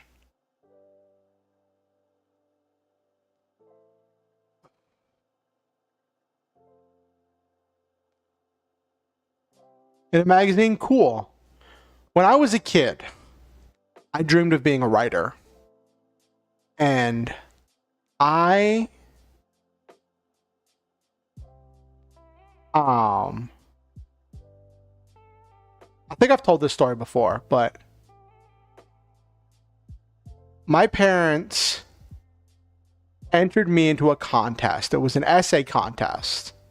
And they said the top writers, and it was a youth essay contest, and they said the top writers for each essay topic, like the top like 10, 20 or whatever, would be published in a book. All of the people who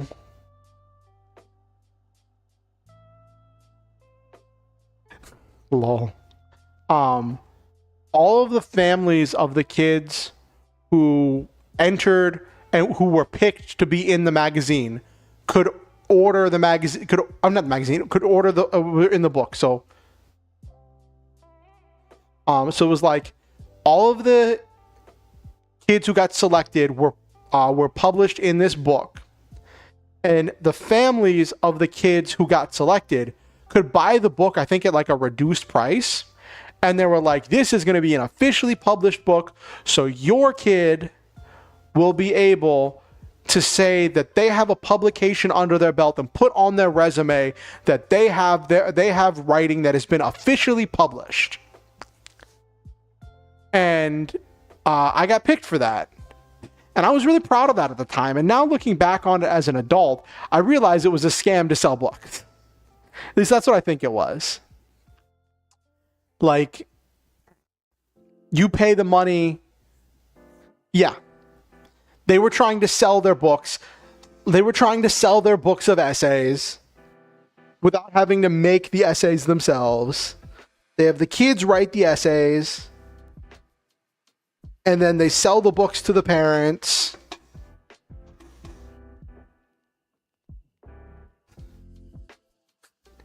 Yeah, I know. I know now it was a scam. That's why I never claimed it on my resume. Because I realized, oh, yeah.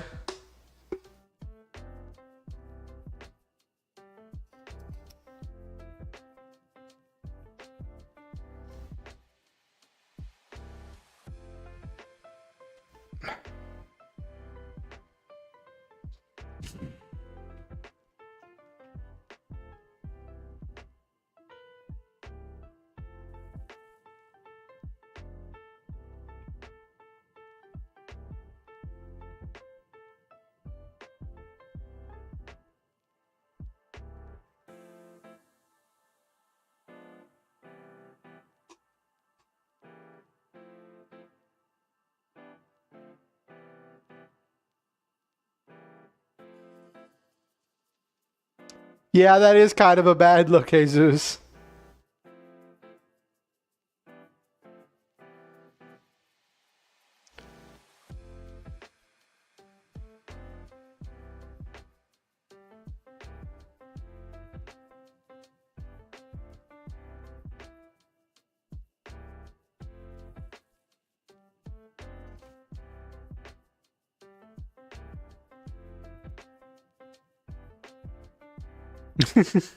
I believe you. I believe you, Jesus.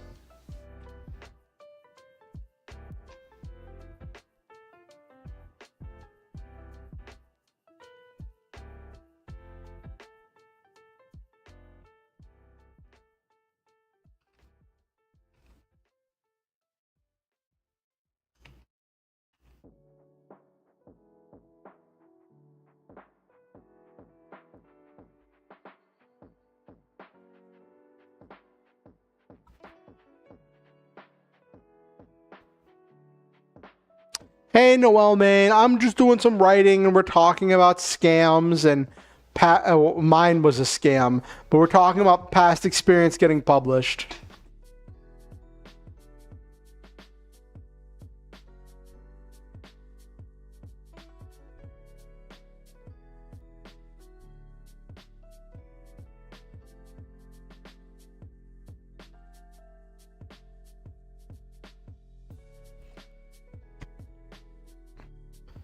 Yours was real. Sorry, I didn't mean to imply that yours was a scam, Jesus. I was talking about mine, but yours was real. Yours was real and important and special, and I'm proud of you, Jesus. No matter whether you can claim it on your resume or not, Jesus, I'm proud of you.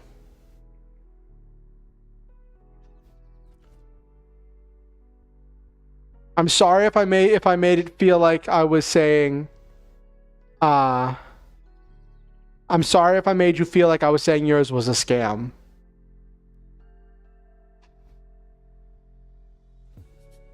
That wasn't my intention.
All right. The chapter starts with the mayor who tried to sell the main character out to the villain, some to tormenting the king in a dream, then back to the villain and the main character mom who is captured to the good guys eating breakfast. Ooh. Ooh, that's an interesting development. Both of you have interesting developments. LeMay, your story sounds really cool with how it bounces around and there's the different tone shifts.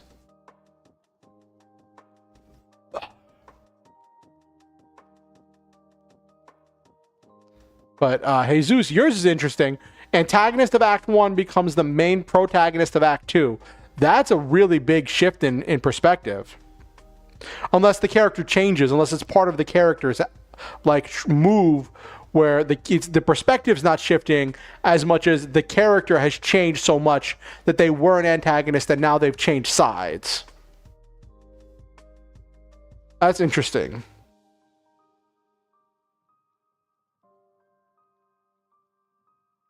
Oh, doesn't so it is just a straight perspective change.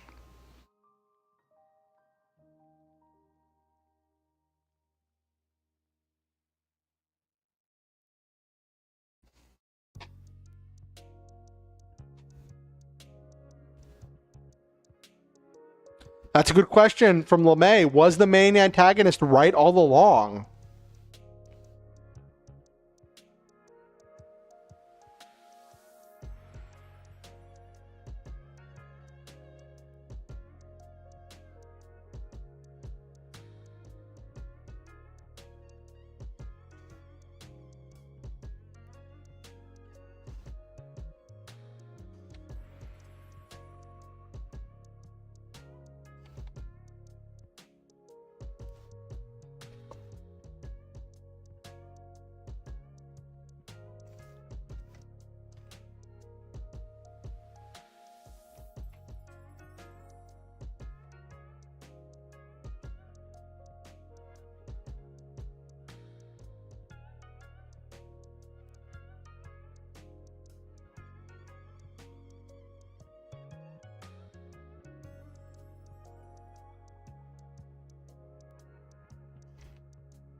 I'm trying to get some creativity out. I'm working on more on the TCG I told you about. Got a few. Ooh, nice, Noel, man.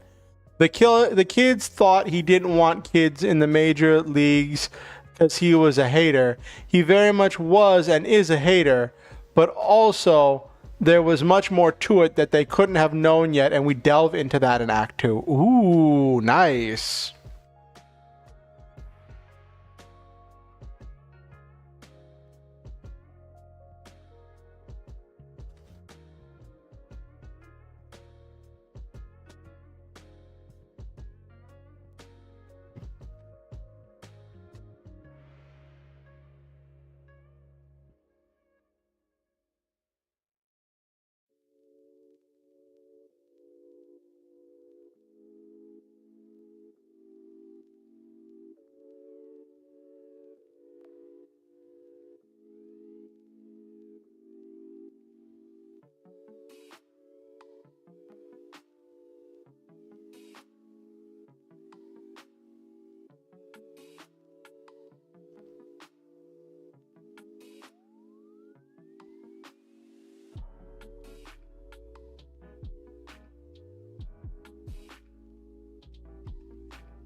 Act 3 is all about finding a way to protect future coaches joining in while not coming across as gatekeeping a-holes. Ooh, nice.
Blah, blah, blah.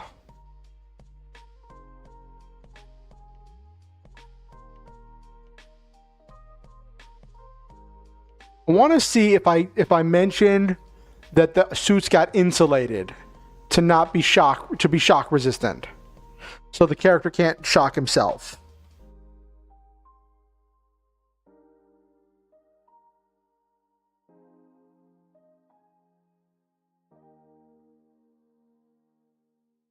I have a pitch for a TCG story I want to write. This one would be more write for fun than anything else. Hey, there's nothing wrong with writing for fun.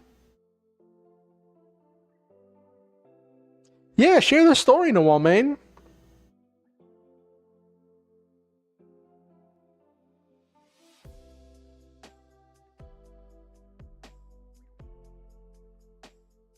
Yeah, insulation. Okay.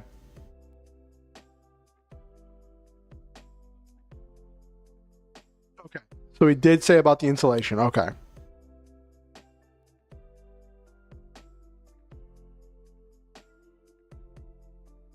Okay.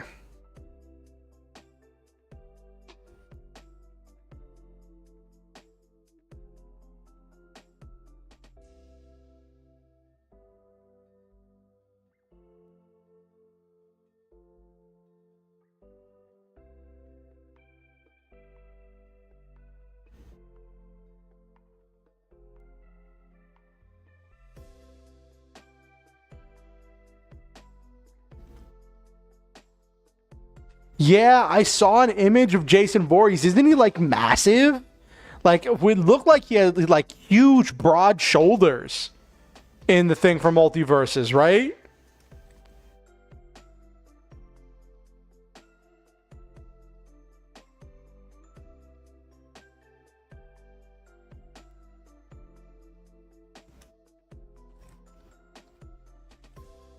Mm.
I want to take the chance of looking something up.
Okay.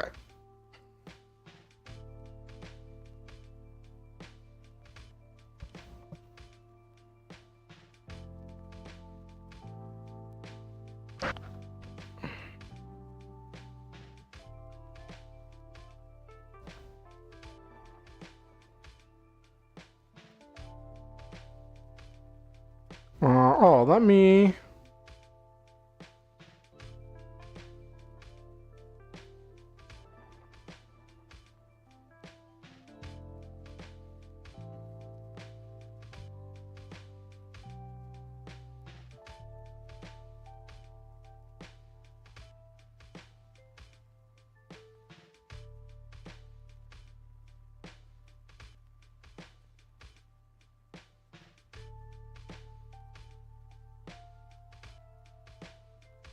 Okay, so wax bullets can kill at short ranges. Okay.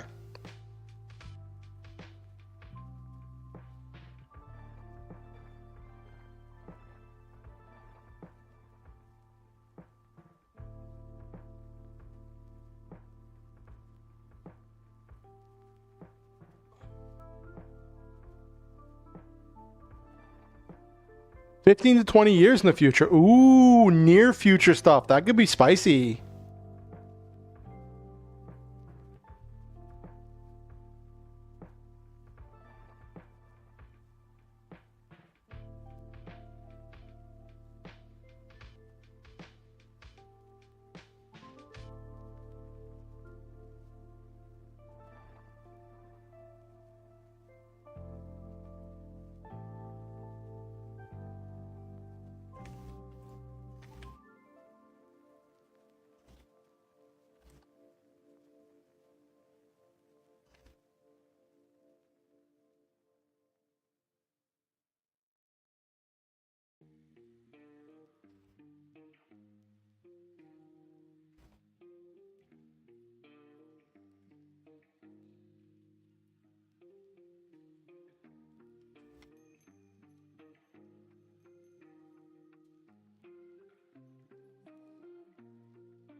The protagonist, still working on names, received a message from his brother who was assumed missing a year before.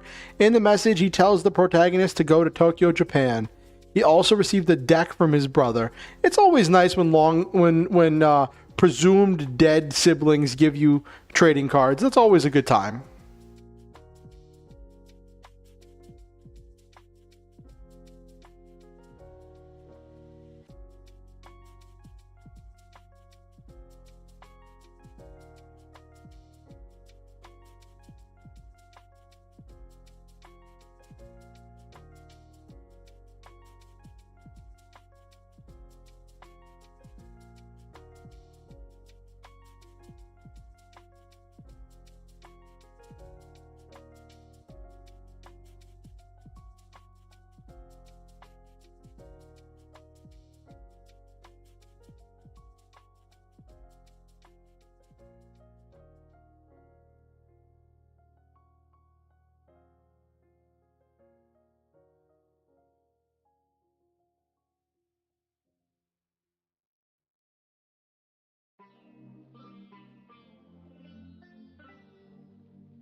Doo-doo-doo-doo.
Basically, the plot revolves around the protag participating in a techno supernatural game to find his missing brother. Ooh, nice.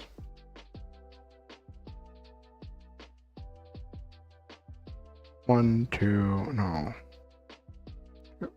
3, 4, 5.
Yeah, it does sound like a really interesting story.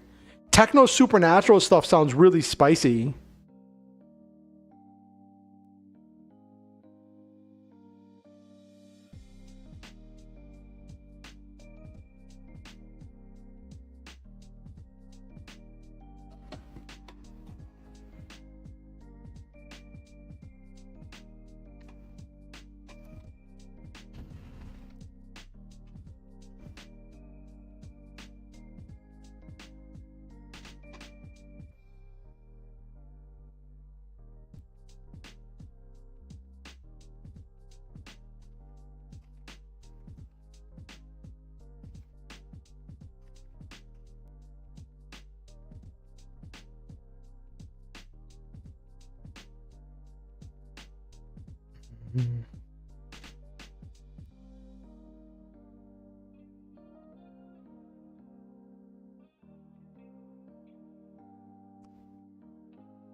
Yeah, kind of cyber ghosty. That's a good way to put it, LeMay.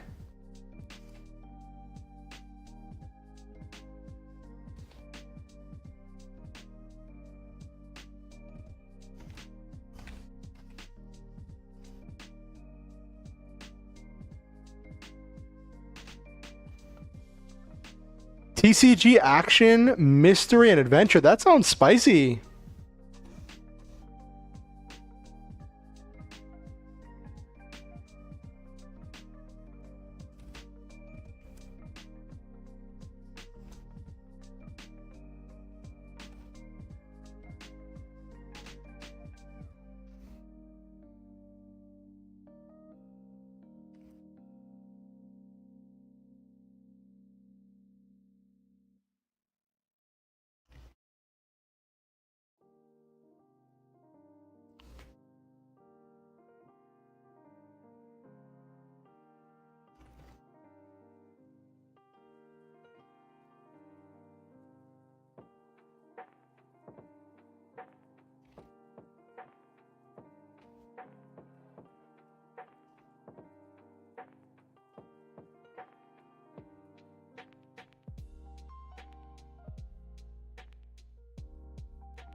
Okay.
Okay.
Oh, please ask away, Violet. We can't promise the quality of the advice, but we're always glad to try helping.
Platoon. Okay.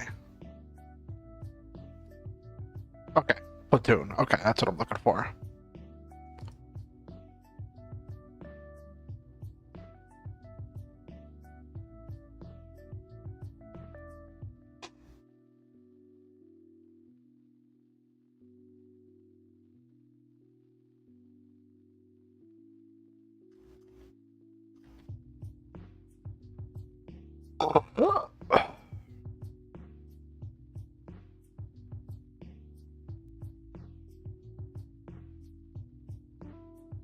Hmm.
I have this story I'm working on. One of the main characters starts the story as the granddaughter of one of the biggest villains, the evil emperor. Ooh, Demon Lord.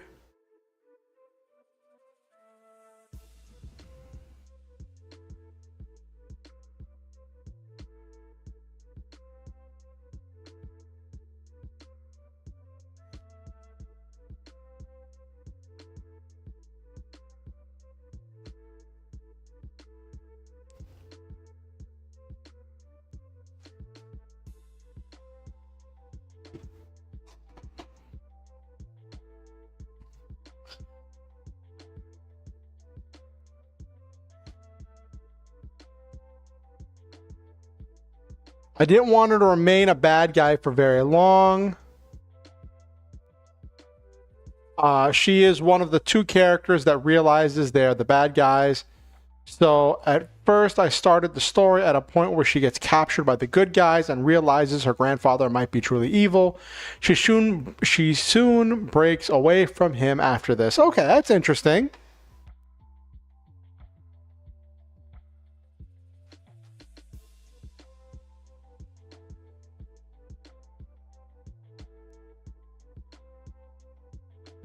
But then I move back to the beginning a bit to establish her as an antagonist villain to show how competent she is in this role, because she's supposed to have the deadly reputation, but I felt like having her immediately captured at the beginning undermined that. And now I'm questioning whether that's truly enough and whether it would be more impactful story if I had her be a villain for longer. The problem is that I really want to write her redemption journey, not so much as a villain, because she's the main character of the story. That's interesting. Welcome in. I don't read Japanese, so I don't know what your name is, but welcome in. It's good to see you.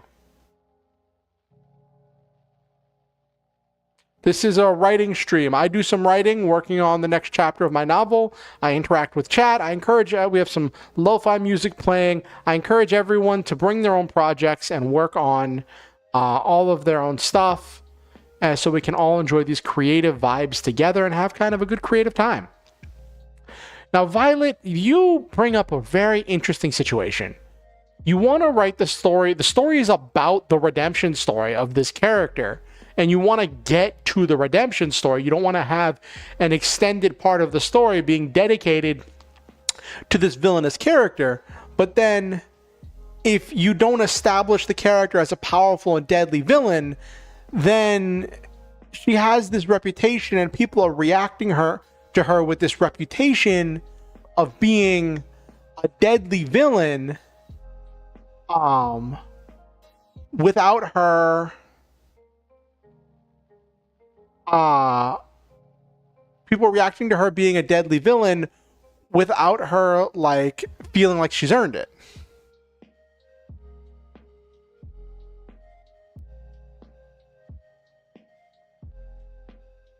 So, okay. That's one way to look at it, LeMay. Now, Violet, putting all of the other plot things aside, your question there of only write what interests you or try to make a better story or write something you don't love. I am always a firm believer that it is important to follow your passions and write what you love. Because if you don't love what you're writing, it's going to show through in your work. So I feel like there's got to be a way to do that and still get the ideas across.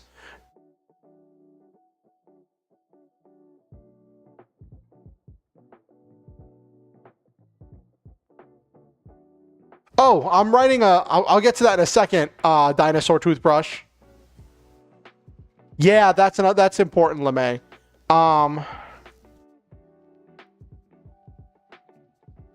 I was in the middle of writing a chapter. How many words have we done today?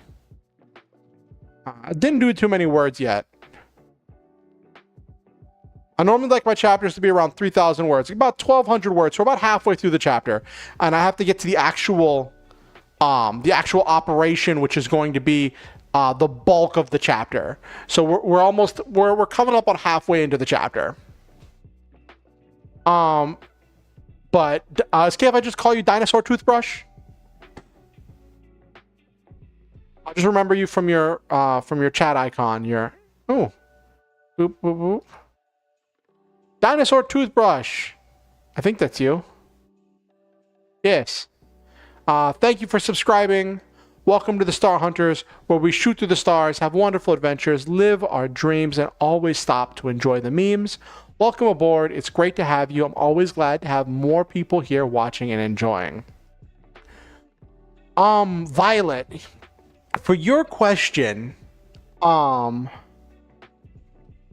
wonder if it might make a more interesting story if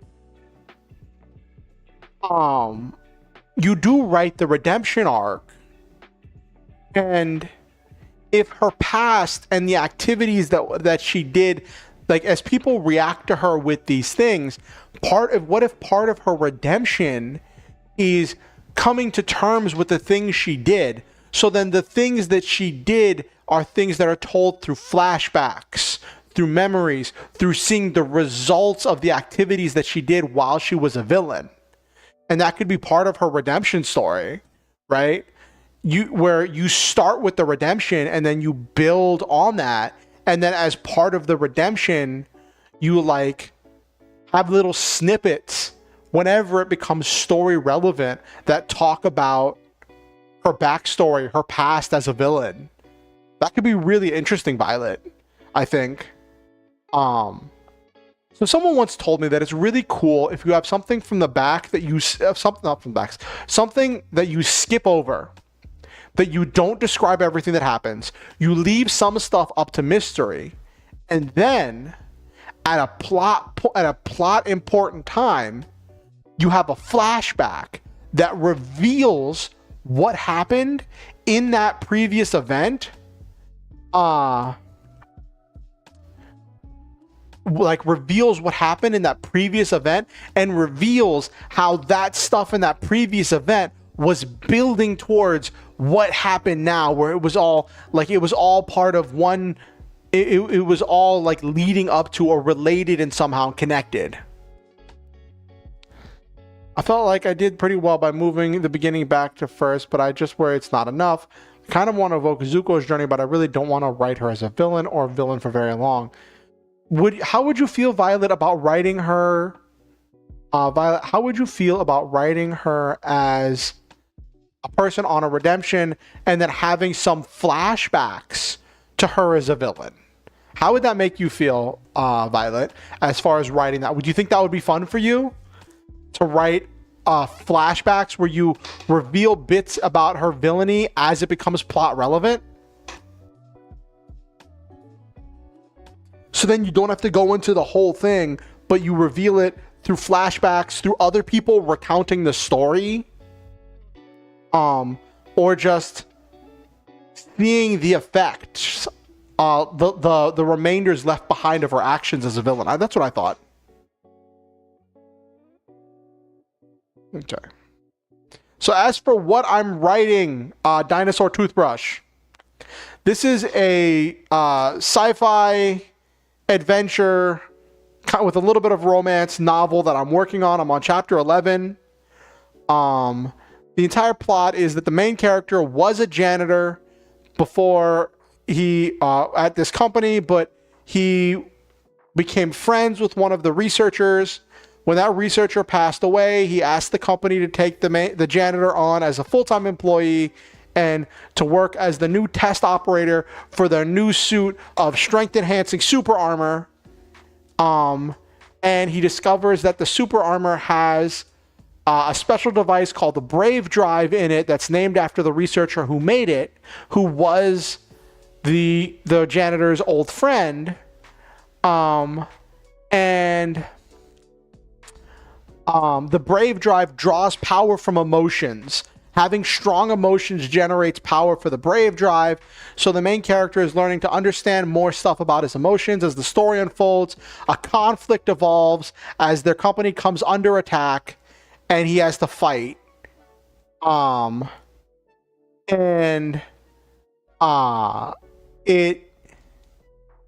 He has to fight, and this chapter is where he's doing a mission where he has to rescue people from some pirates. I think that works really well, as I was always planning on having flashbacks of her as a child. It could be interesting to have her, for her to have flashbacks when she visits the good guys' plants. Yeah, that could be really good. I think that'd be really great.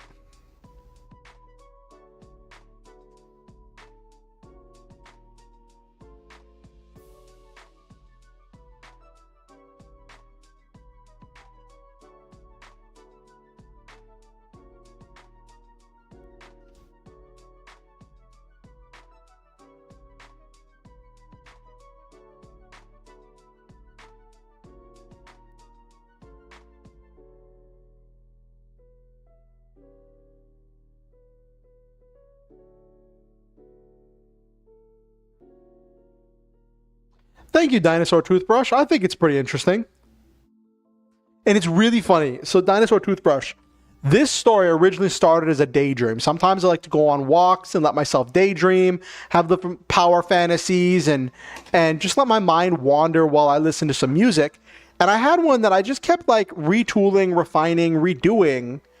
And I thought, you know, this might be something that I could do something with. I told one of my friends, and they're like, this is my favorite idea that you've ever come up with. So I'm like, I guess I should write it. Jonathan, the main character, is kind of a self-insertion of myself, except he's like, it's a power fantasy, right? And one of the things about me is that all of the times that I have felt, I very much value my emotions. But when I've been in difficult situations, and I have multiple times in difficult and intense situations, let my emotions get the better of me, and where I felt my emotions, but they made me do things I regret or that I didn't intend to do, and it just didn't go well. And other times when I'm in difficult situations, like when I'm in like life or death situations, I will compartmentalize and put all my emotions away and feel like this emotionless machine, but I do what I have to do to survive, right? And I wanted Jonathan to be what I couldn't be as a self-insertion power fantasy character. I wanted him to be a character that feels his emotions, embraces his humanity, and is about trying to build relationships and build connections with other people. But when push comes to shove, while he feels his emotions, he does not let his emotions overtake his logic and reason.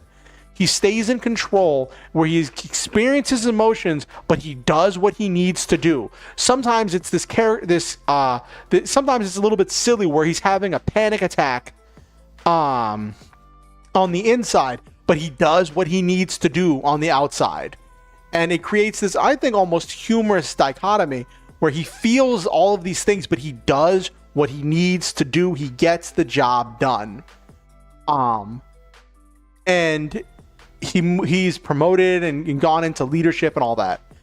Daydream, that's actually some deja vu. I've been working on a story that had originally just been a daydream. Granted, it's fan fiction. Hey, there's nothing wrong with fan fiction, Dinosaur Toothbrush. For last National Novel Writers Month, NaNoWriMo, I wrote an entire fan fiction novel for Zoids. I haven't edited it. I haven't published it yet. I'm not going to really publish it. I'm going to put it on AO3. But I want to get some beta readers for it first. But yeah, I made an entire fanfiction novel, like 52,000 words for Zoids. So there is absolutely nothing wrong with doing fanfiction. It is a absolutely viable one. I don't know if viable is the right word. It is a valid, that's the word. Because you can't sell fanfiction, but it is a valid and worthwhile and important thing to do. Just because you can't sell it doesn't make it less important. And I think that that's really great, and I'm really proud of you, Dinosaur Toothbrush.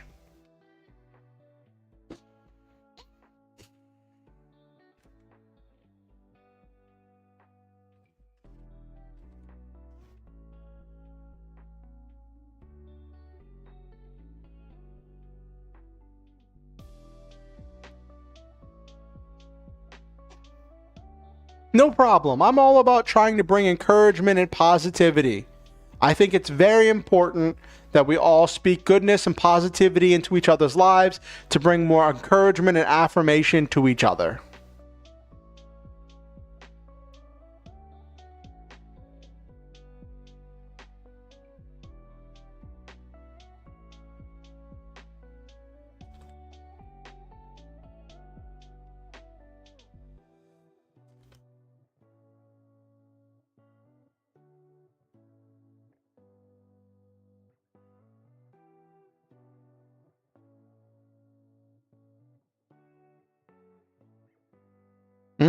That's a very interesting difference, Violet. A character who knows what they're doing is wrong, but they just so want that approval from a family member or a loved one that they do it, just they're doing it for that person.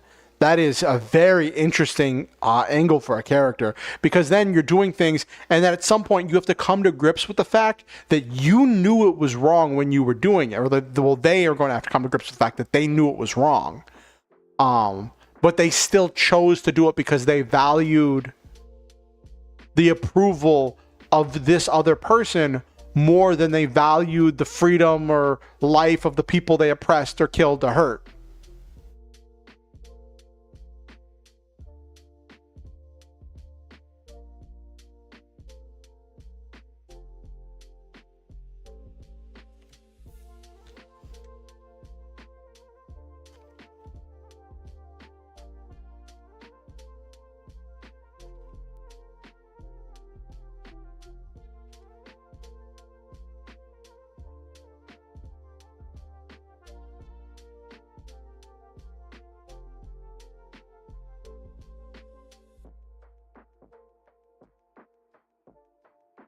Yeah, that's another way to put it, Lame. Like Haku, but darker. Like Haku's from Naruto, right?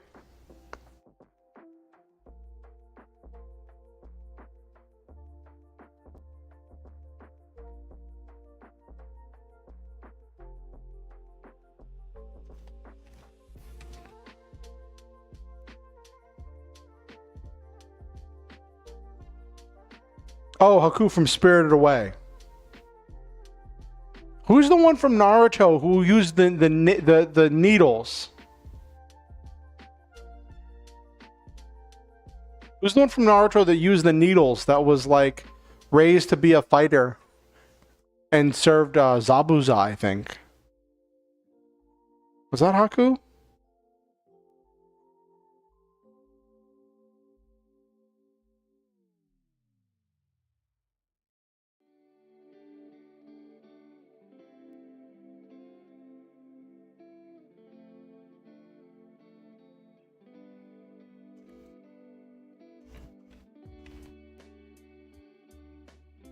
You were thinking about Naruto? Okay. They both have the same name. Oh, goodness gravy.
Yeah, I definitely would suggest looking up that character. It's a very interesting character.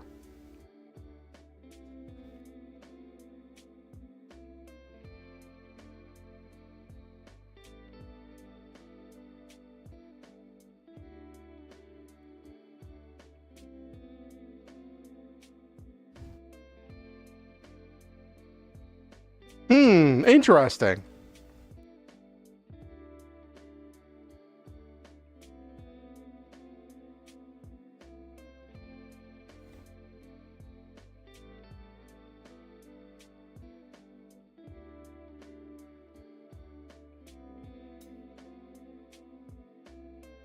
Mm-hmm.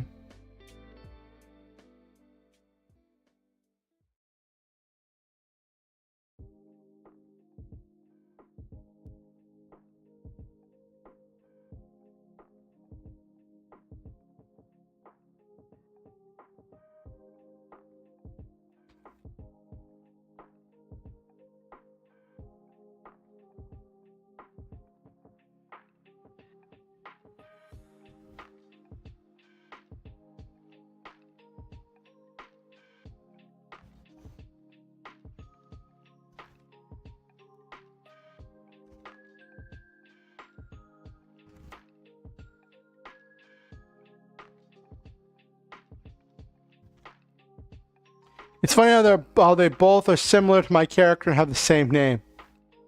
That's funny.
Okay.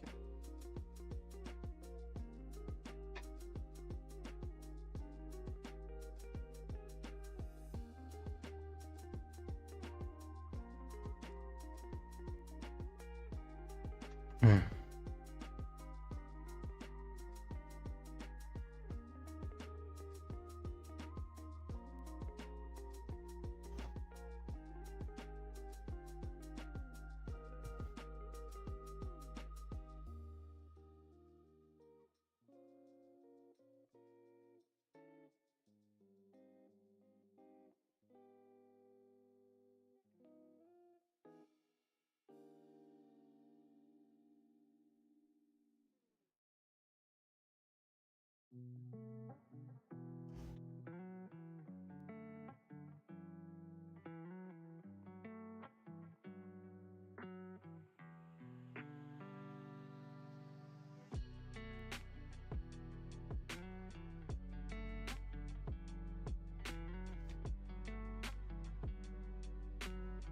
Good night, LeMay. It was great seeing you.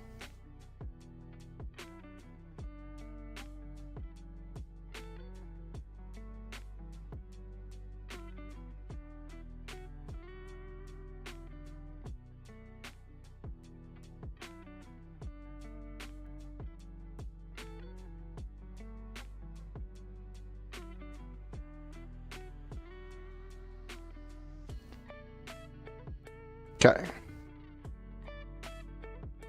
Okay, and let me save where I'm at so far.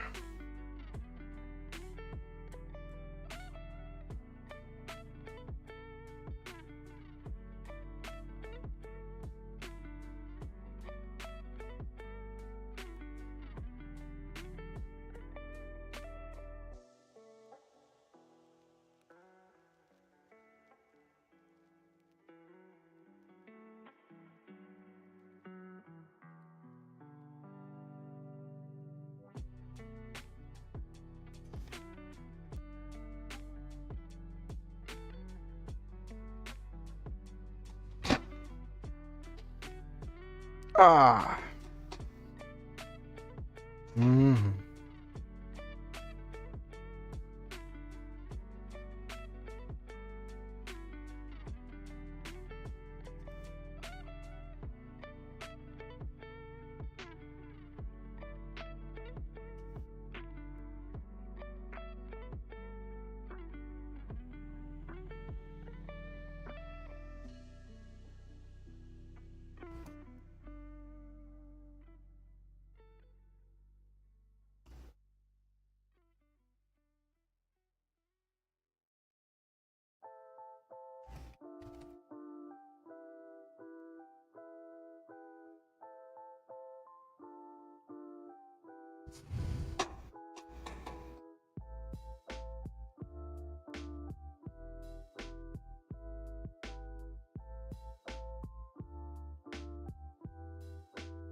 Okay.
Mhm.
Okay.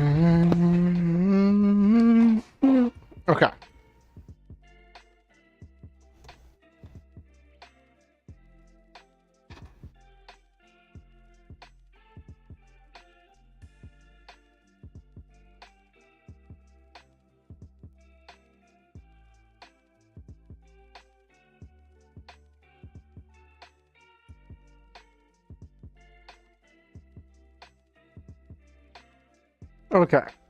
So here, he's talking about his trip over there. I haven't actually gotten to the main mission, because the mission itself is going to be relatively short.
Ugh.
Okay.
Ah.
Okay.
Mhm.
Hello, Shy. Welcome in.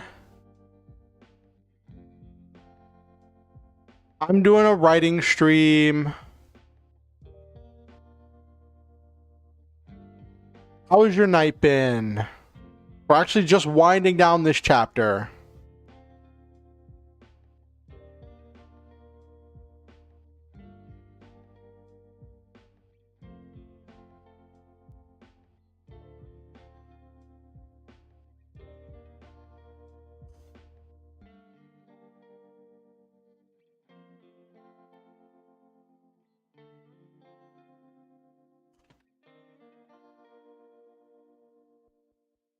What I'm writing a novel.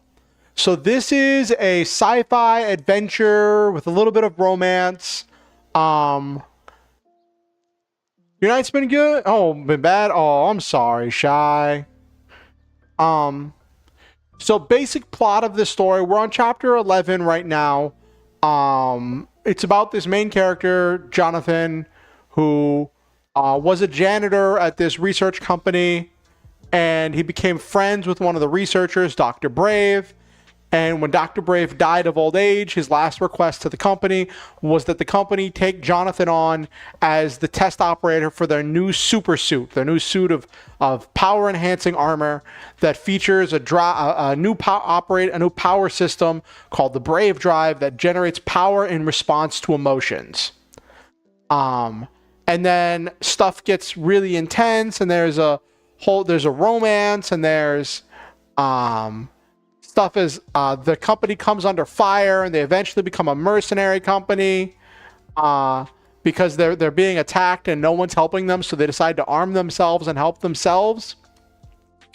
And he's fighting monsters, he's fighting all kinds of stuff, and this mission is a mission where we're at the start of Act 2, and his team has been contracted to break into this this base of pirates and rescue these prisoners. And it's supposed to be a point where he's fully in the new world. You show him, like, this is towards the beginning of Act 2, and we are showing him fully being immersed in his new life as a mercenary in his new world. And just it's supposed to be a fun and games chapter in how it's outlined, but it's been a lot of like showing him as a leader with his team, accomplishing his goals. So that's what we've been working on. That's what I've been. I keep saying we because I like have people here interacting with me, but like I feel like all of you are on this adventure with me, but it is me doing the writing. So.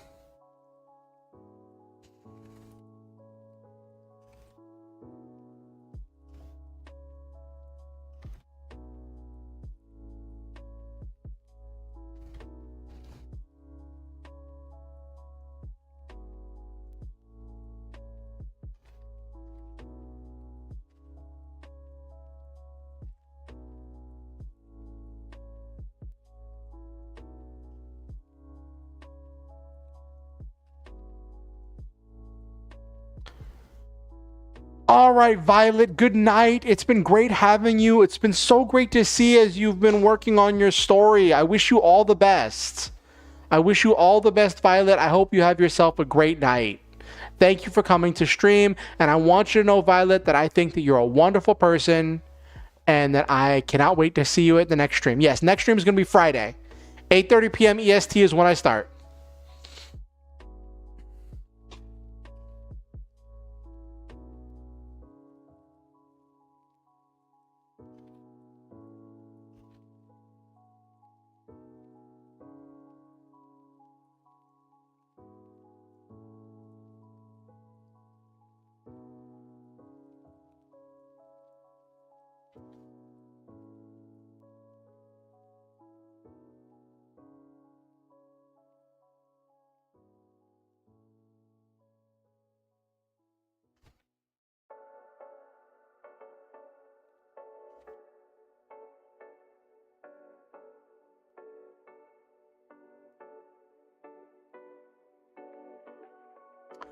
Well, so I guess to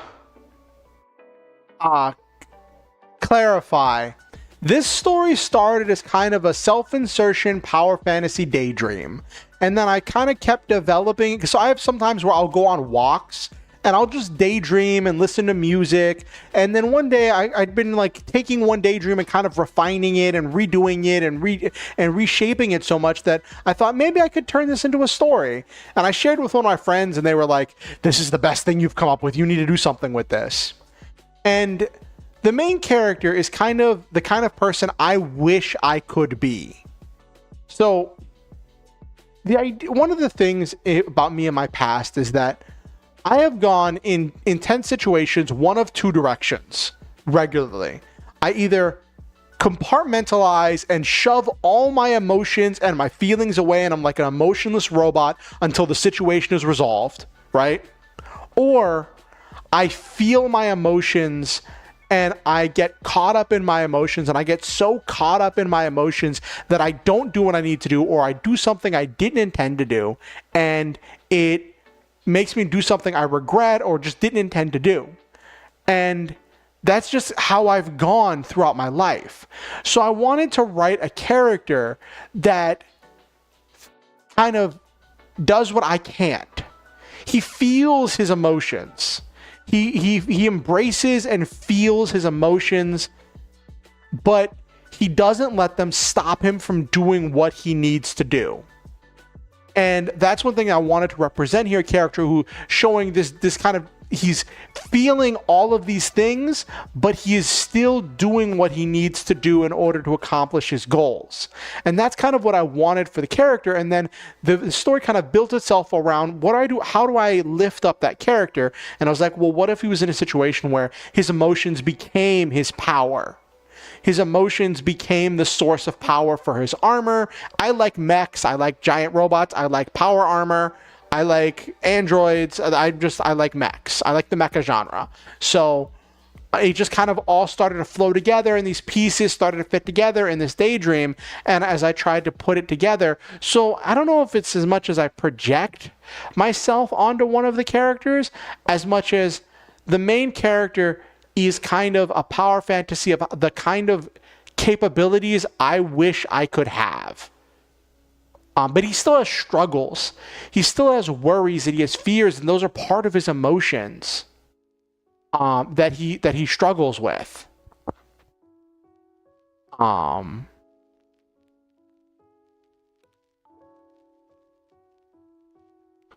If he was emo. Yeah, most definitely.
Mm-hmm.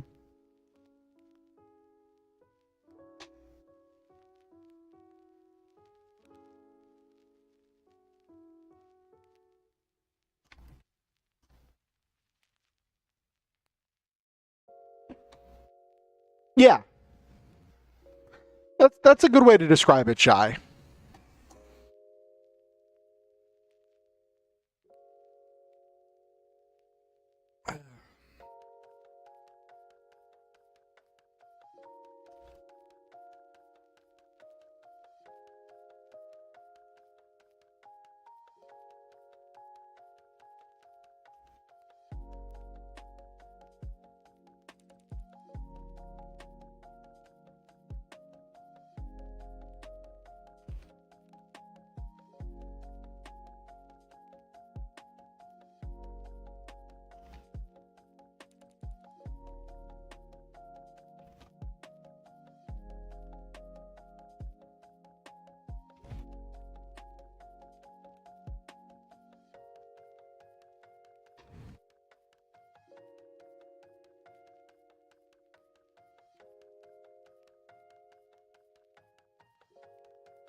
What the characters look like. I've only described some of the characters' looks. I wanted to leave it kind of like open and bland and generic, but some of the characters, their look matters because, to put it, how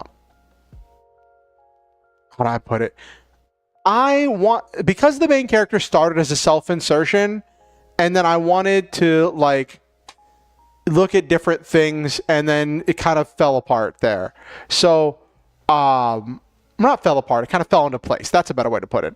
The main character is black. He's a black man, a little bit on the tall side, in decent shape, and he wears his hair in locks. And he's old. He's 31. I think I was the age I should remember my main character's age, but it doesn't super play much, just so I know he's over 30. I'm trying to remember if I've clarified that. I think I clarified that once, that he's 31.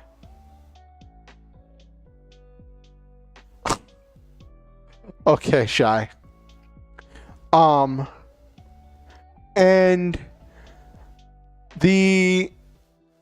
so that's like the main character, right? And his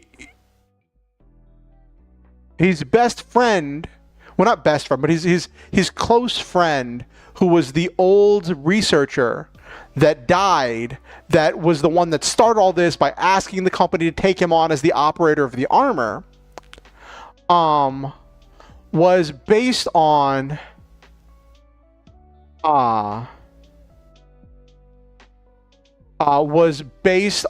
a boss that I had in the past, that I had a lot of problems with that boss, and I wanted to take those problems and kind of shape it into a character that, like, I wish this person could actualize into being, like, I wish I could have had the influence to actualize this person into a better, and help this person become better.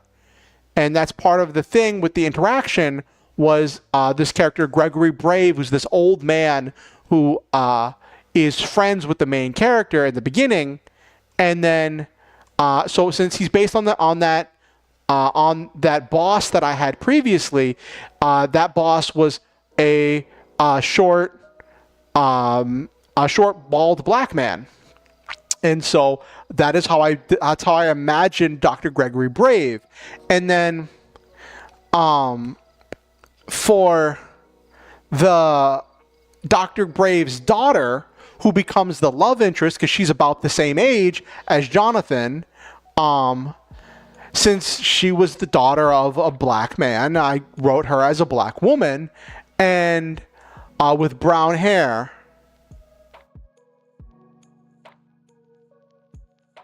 Well, Dr. Gregory Brave dies in the first chapter of old age. He dies of old age, surrounded by close friends, drinking beers and reminiscing about old times, finally reconnecting with his daughter and having apologized to his daughter for the issues that he caused in the past. And I think I wrote him a good ending. But Lisa Brave, the daughter who becomes the love interest, is a black woman with brown hair. And her son from her previous marriage, Timothy Brave, little Timmy, is a young black boy. I think I wrote him with more blackish brown hair. And those are the only real characters that I've described their looks. I imagine a lot of the characters in different ways, but I haven't really made a point to describe too much of their looks, because it's not super about that, I guess. And just my writing doesn't really lean into a lot of that kind of storytelling sometimes, because this is a first person perspective story that's being told. In the first chapter, you're introduced to the main character sitting down to tell a story to a little kid, and you don't know who the main character is, you don't know who the kid is, you don't know who the kid's mom is, and it's just kept mysterious. And then you go into the story,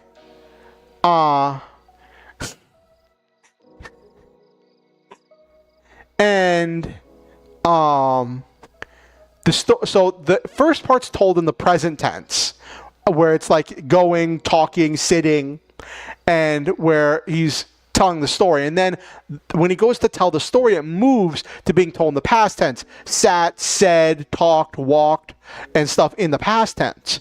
And then at the end in the final chapter, it's going towards the end of the final chapter, it's going to switch back to the present tense as it catches up, and some of the epilogue will be told as the conversation, where we revisit that scene from the opening, except now we know who these characters are, and you've spent the entire book getting to know those characters. So now that scene becomes more meaningful as I call back to it. Gotta toss in some bits of concept art. Definitely Nabaru.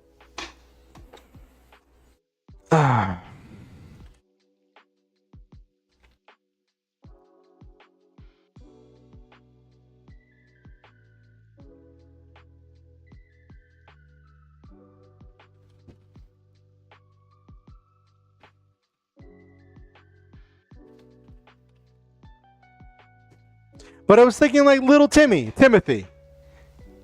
His name is Timothy, but he goes by Little Timmy. And the only other character that I described a look for was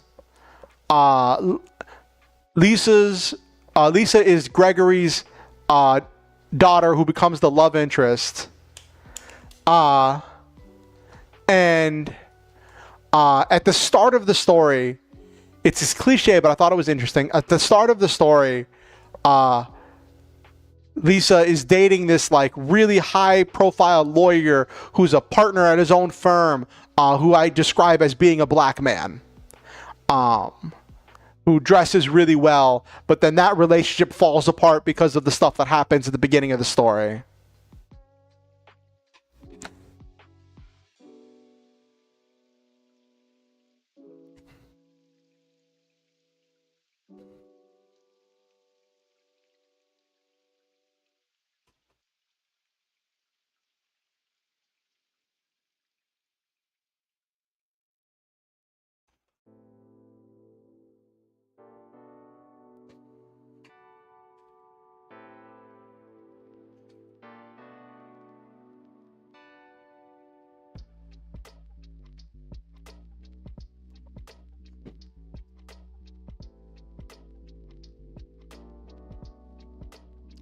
Well,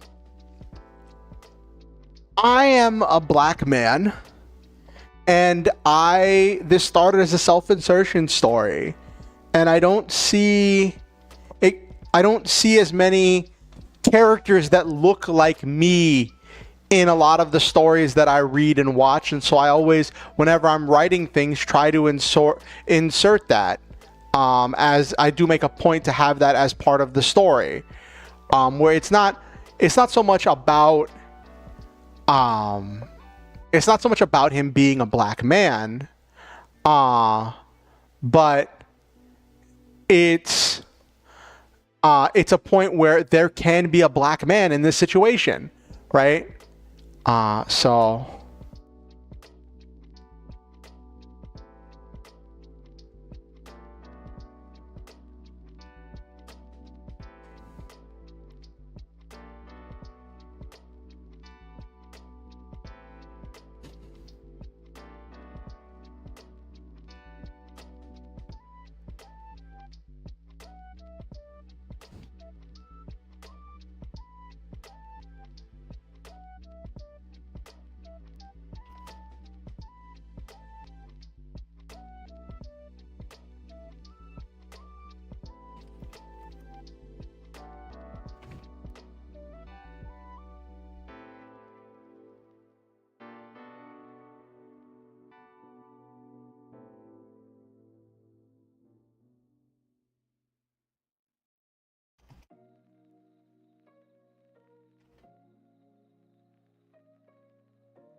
Okay. Okay.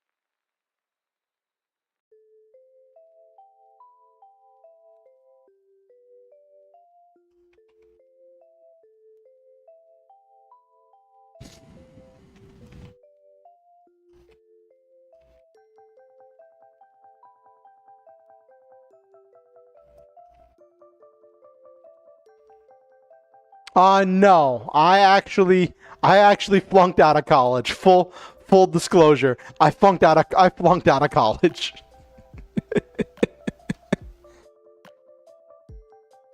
I'm an old man. Well, not old. I'm more middle-aged, but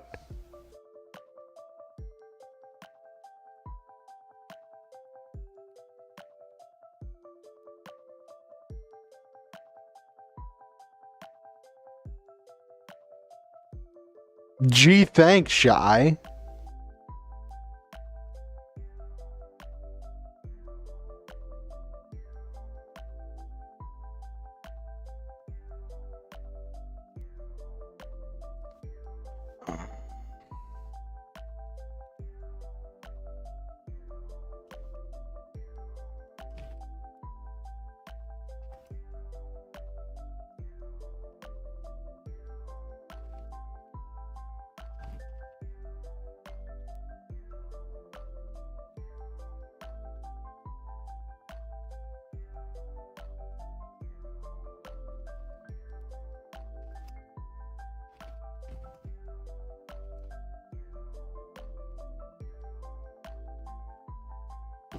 Light novel title. I couldn't go to college, so decided to become a VTuber.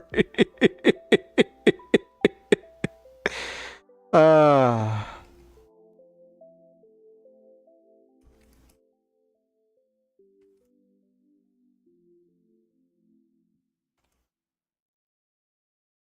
I when I went to college, I went to college. So I went to college first for. Uh, yes, it is a very light novel title, Nabaru. I went to college for mechanical and aerospace engineering. Um, Quite literally, my mother picked my major. Uh,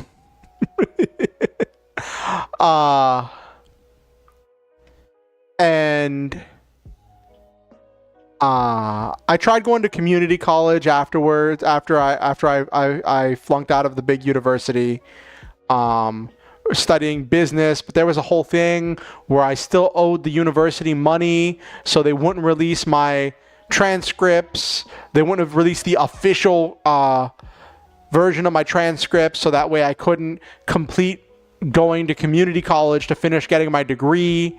And so by that point, I needed to get a job, and then and for me, I know some people can do it with juggling a job, a full-time job, and studies and all of that stuff. I was studying business at a community college, and I just couldn't do it. I couldn't juggle the whole thing of working full time to pay rent and pay bills and all that other stuff, and still doing college classes. My college classes started to fail and started to fall apart, so I just left. I just didn't go back for another semester.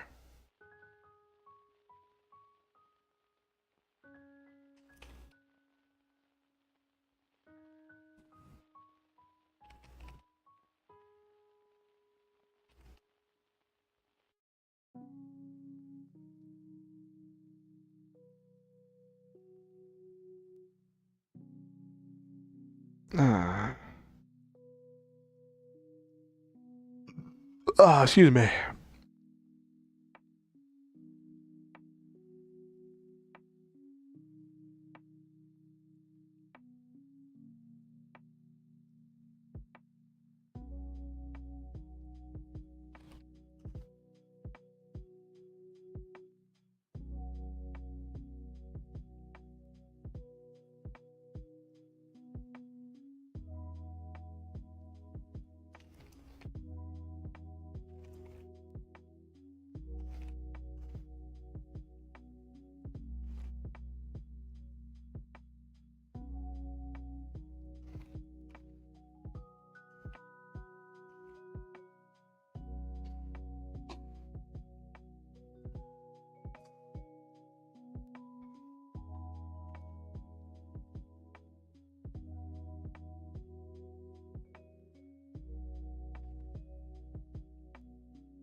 Ew.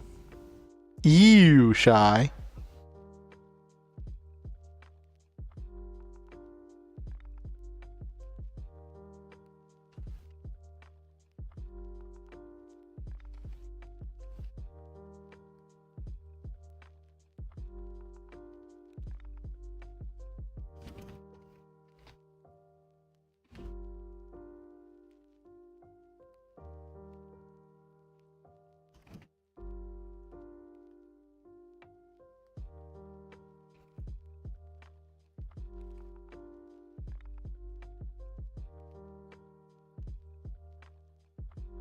Well, it's still disgusting.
Okay, how many words we get to tonight?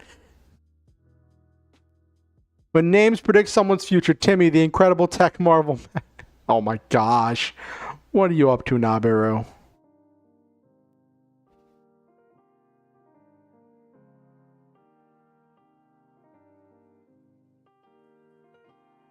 A short chapter. Like, I could have made that longer, right? This is only 2,600 words. 2,687 words. The part with the fighting his way down there, I could go into more detail and I could expand that, and I might do that when I go in for editing later. But the point was not to show him, like, it was to show him kind of, well, there's a lot of build up. I don't know. See, the entire chapter you spend building up for this mission, and then his part of the mission moves relatively slowly. Well, it moves actually really quickly because he gets through it really fast.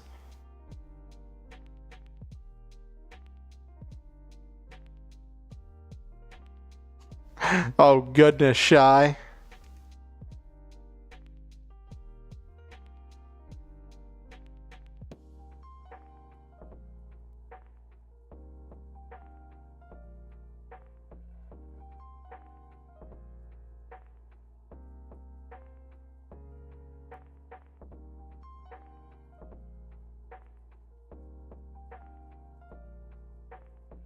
Let me expand this a little bit.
No, I'm not 87. I'm in my 30s. I said old man wasn't the best way to describe it. I'm more middle-aged.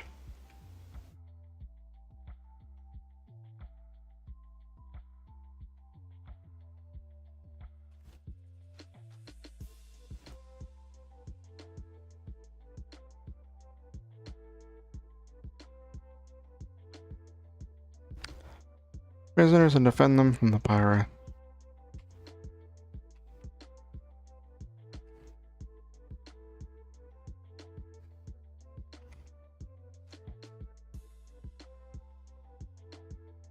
I think I'm more of a millennial.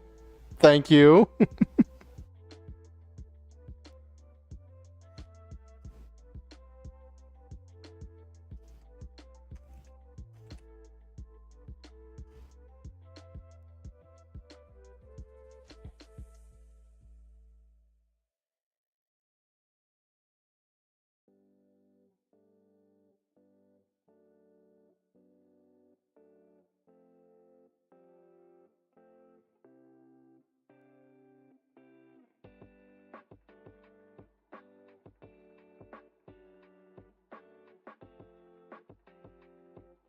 Mm.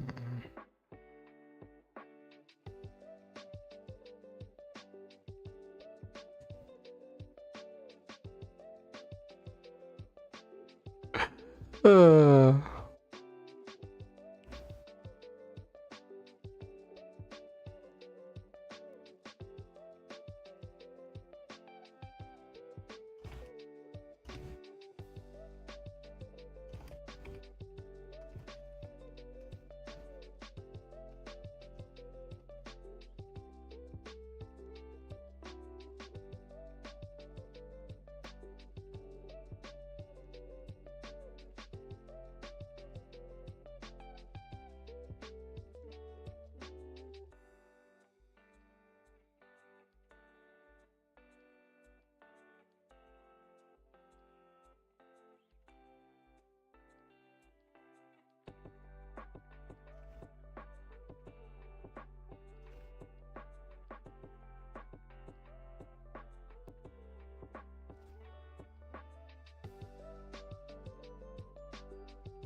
Oh goodness, you're silly, Shy. Get with the times. Get with the times.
I remember when I saw 9/11 on television.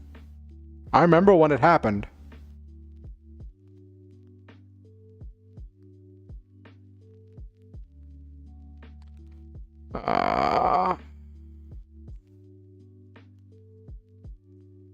It was something. I was at school.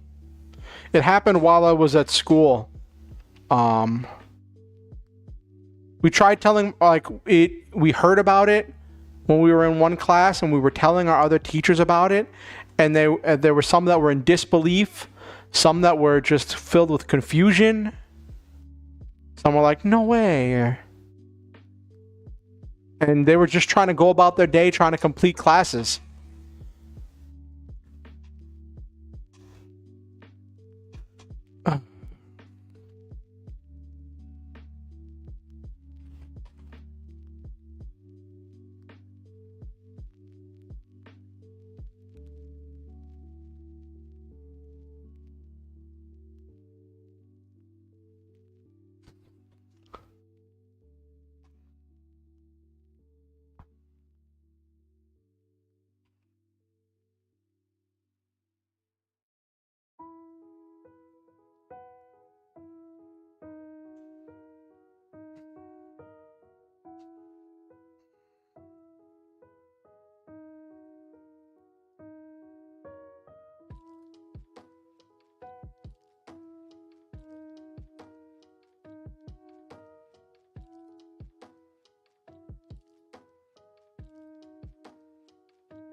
Okay, I think that looks better. How many words did I get?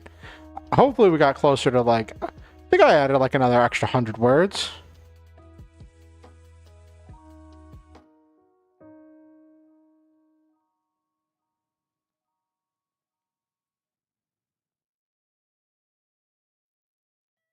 Yeah, 2,878 words. Not a bad run for tonight. Not a bad run for tonight. Ooh. Bit of a long one. But chapter ended where I wanted to be.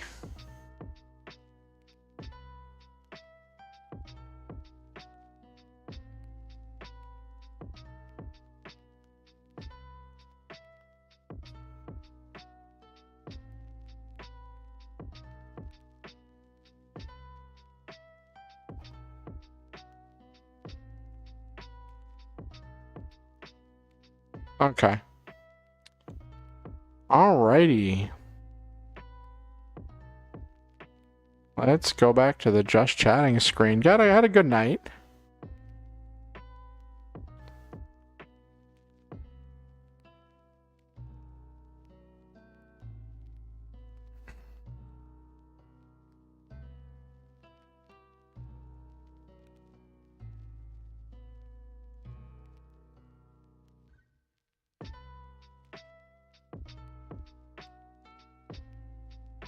Yeah, it was pretty good.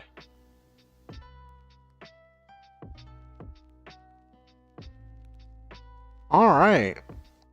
Yeah, Yeah, it was a long one. It was a long one. We were almost 5 hours. Goodness. There was a lot of talking in the middle. We had a lot of talking. I talked for over an hour before I got started writing, and then there was a lot of talking in the middle about different things. But that's kind of the fun of these streams, is just the interactions and the fun time, just kind of chilling, you know? I'd like to maintain these kind of lo-fi vibes. I'm a variety streamer. I do a variety of things. I do writing, I do gaming. Most of my games are classic mecha games like Armored Core, or like the old Armored Core games, and Zoid Saga DS, and what was the other one I was working on? Front Mission 5, and stuff like that. Mostly just older mech games, because I like mechs. I like giant robots. I like powered armor. I like androids. Whatever.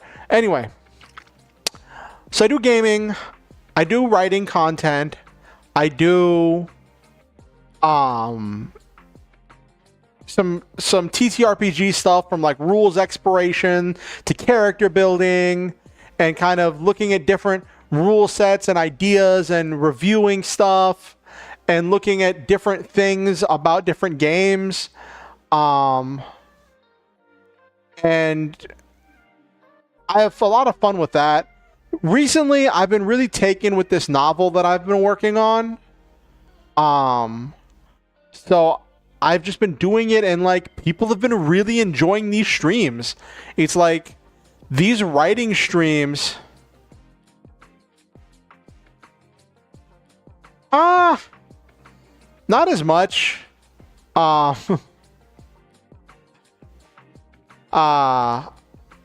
do enjoy the mechanics of it all. But like, if I see it, I guess I kind of, I don't know. I haven't really watched someone build one. I've seen it in like other videos, but I never watched specifically a building stuff. I like tech. I do like tech. I do like a lot of that stuff. I might like that. I might have to look for some of that, actually. Huh. Anyway.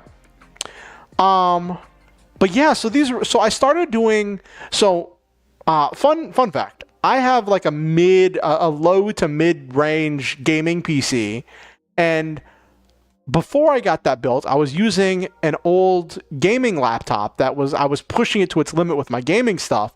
And because I was pushing it to its limit, I didn't want to push it too hard and like break. So I used to do mostly writing streams when I was just on the laptop. And it's funny, people didn't really used to show up for those. They were some of my lowest performing streams, and it was like, anytime I did it, I knew the algorithm was just not going to like me. And so once I got my gaming computer set up, I wanted to do more gaming streams so I could get more people here and build more of a community, get more people showing up, and see if that's what people wanted to see. Because like, I do this as a hobby, but it still is nice to have more people coming through, you know? And those were doing all right. And then I had this idea. So then I did my first writing stream, and I was like, I'll do a few things. And that just like was huge for me. I got like 30 or 40 or like 50 views over the course of the stream. And like, that was and still is huge for me to get that before the stream even ends. I got tons of watch hours, and since I started doing these writing streams, working on this story, I've had more people coming through. My content's been getting shown to more people. We've had so many new people finding me, and the YouTube side is just really blown up. The Twitch side, because I live stream on both YouTube and Twitch simultaneously. So that's why if you look on here on the left side where it's just the words, that's the YouTube chat, and then on the right side where there's the squares is where it's like everything's in the blue rectangles is the Twitch chat, and you see which one's more active. So yeah, the YouTube side has just been really blowing up, and well, blowing up for me. It's not like hitting like viral levels, but it's a lot of people, and I'm really appreciative to all the people who've been interested in watching my content. It's been really great. And since people seem to be enjoying it, I'm enjoying writing and I'm enjoying the process, and it's just been really fun having people talk about the different things, because it's not just me writing. I encourage people to grab their own project, whether it be art, game dev. Oh, game dev. I also do some game dev. I also do some stuff with like RPG Maker. That's another thing I tinker with. Game dev. I forgot that one because like I haven't had the money to buy the plugins that I need for my current game dev project, so that's just been on the back burner. Because I just moved and I had to pay a lot of stuff because I just moved. Because I had to buy a lot of new stuff. So whether it be art, game dev, writing, whatever, any project that you want to work on, I encourage everybody to grab their stuff to work on it at the same time as I'm working on this.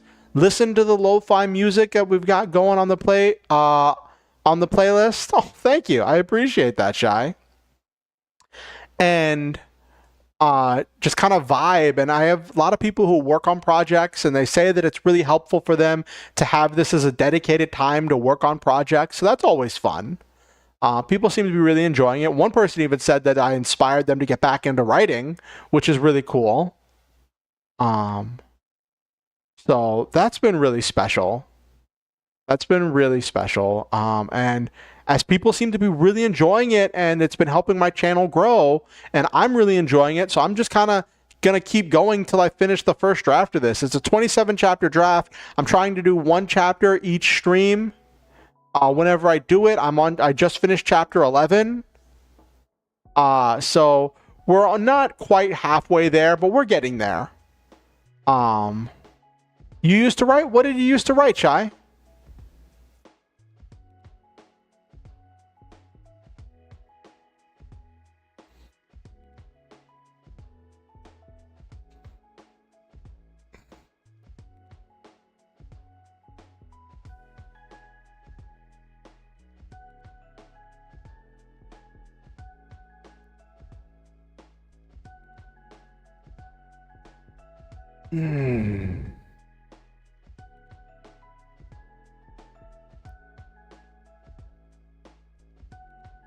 Stories about dumb stuff? Hey, it's all right. Sometimes dumb stuff can be really fun.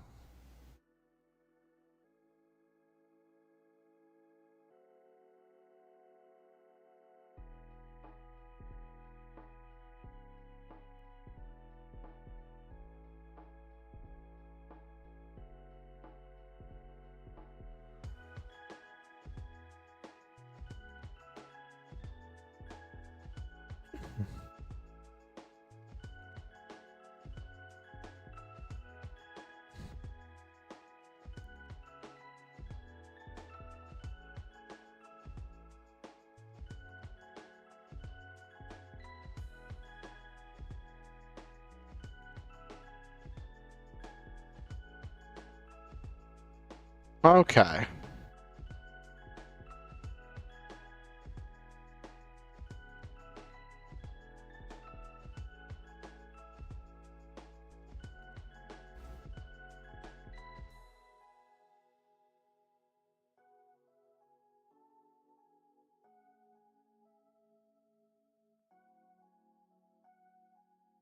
Okay.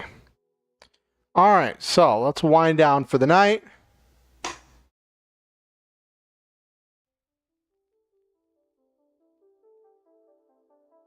Alrighty. So we had a lot of people come through. Tonight was a fun night. You know, we just broke 5 hours. Let me. Hey, there's nothing wrong with that. As long as you were happy with it. Let me run a Twitch ad, and once that Twitch ad finishes running, I'll do my outro, and we will call it a night. So, for those of you who don't know, I like to shout out everybody who showed up in chat and say some positive affirmations and stuff for people, for like chat in general of things, because I think it's important for us to speak positive affirmations, speak goodness, hope, and joy into each other's lives, and to say nice things about each other. I believe it's important. Some people ask, like, nobody's asked me, but I imagine that people would be curious as to like how I can say these things about people I don't know. But I believe if people can hate without proof or knowledge, that I can hope, I can love people all the same. So, in case it wasn't obvious, like, one of my heroes was always Mr. Rogers. There was a time when I dreamed of being streaming's Mr. Rogers, but I have since set my sights much lower. But no, it's really cool that you used to write. I definitely encourage people to explore themselves and find out what works for them. Find something that you enjoy doing that makes your life better. You like Batman? Hey, Batman's cool. There's been so many different versions of Batman that Batman has done just about everything. Okay. We're out the other side of the ad. Like I said, I like to speak positivity about everybody at the end. So let's scroll up and see if my chat app in OBS can go all the way up, because we've had a lot of chatters tonight. So I know we had Silva, we had Nabiru, we had Noel Main, Jesus Mendoza, Violet, LeMay,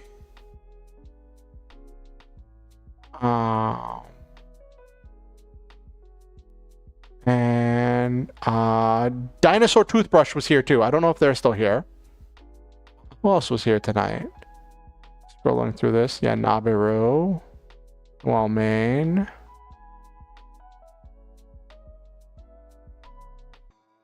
And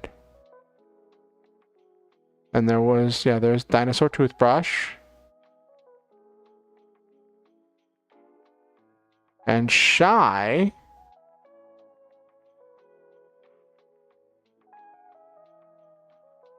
Hey, you're into what you're into, Shy. To all of you, to everyone who watched stream and didn't say anything in chat, and to anyone who watches this VOD afterwards, I want to say to all of you, I love all of you, and I believe in each and every one of you. I think that you all are precious treasures of human beings, one-of-a-kind individuals that make this world a better place. I believe that you all have a potential to live a life only you can live. Thank you for coming to my stream. Thank you for being a part of this community. Thank you for making this world better and making my life better by being here. I believe that you are valid, important, worthy of love, deserving of happiness and good things. I believe that your hopes, your fears, your concerns, and your dreams are valid and worthy of notice. You matter. There are people in this world that care about you. Always remember the Star Hunter motto: shoot for the stars, have wonderful adventures, live your dreams, and always stop to enjoy the memes. If you're watching on YouTube, then I ask that you like the stream. It helps the algorithm with pushing it out to more people. That seems to have been asking that in the beginning and middle of the stream has seemed to be helping a whole lot, because ever since I started doing that, we've been getting more people watching the stream. So apparently the algorithm likes it when people like the stream. So who to thunk it? If you're watching on Twitch, then feel free to follow as well. If you want on YouTube, you can subscribe and ding the notification bell. I'll let you know whenever I go live. I'm currently doing a challenge for the year of 2024. If I reach 300 YouTube subscribers, I will do a stream, a kind of hand cam stream, where I will eat cursed foods. I'm glad you liked it here, Shy. But yeah, if I reach 300 YouTube subscribers before the end of 2024, I'll do a cursed food stream. It's all going to be vegan because I'm vegan. But it's going to be stuff like ketchup on bananas. And just really silly food combinations like salsa on Oreos. And so I will be trying those things if I reach 300 YouTube subscribers before the end of 2024. We have a stretch goal. If by some miracle I reach 1,000 YouTube subscribers before the end of 2024, I will do a karaoke stream, which is now viable because now I have my own apartment. So that could be a thing. I do ask if you have any friends or neighbors or aunts or best friends or coworkers or bosses or anyone you think, oh yes, I'm vegan, Shy. Anyone you think might enjoy my content, feel free to show them my content and invite them to the next stream. Next stream is going to be Friday, 8:30 p.m. EST. I look forward to seeing all of you there. If you want to keep up with what I'm doing off stream, you can like my Twitter, follow me on Twitter, like my Facebook, follow me on Blue Sky, join my Discord. All links to all of those things. Thank you, Shy. Links to all those things are in the description down below on YouTube and in the About page in different areas in the About page on Twitch. I think that would be great to see more people coming around the community. It's always great to have people sharing their projects and things they're working on.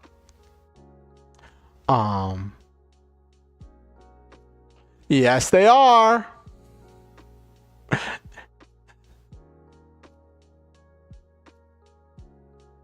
Yes, they are. There are very many vegans who live on Oreos and sweet chili Doritos.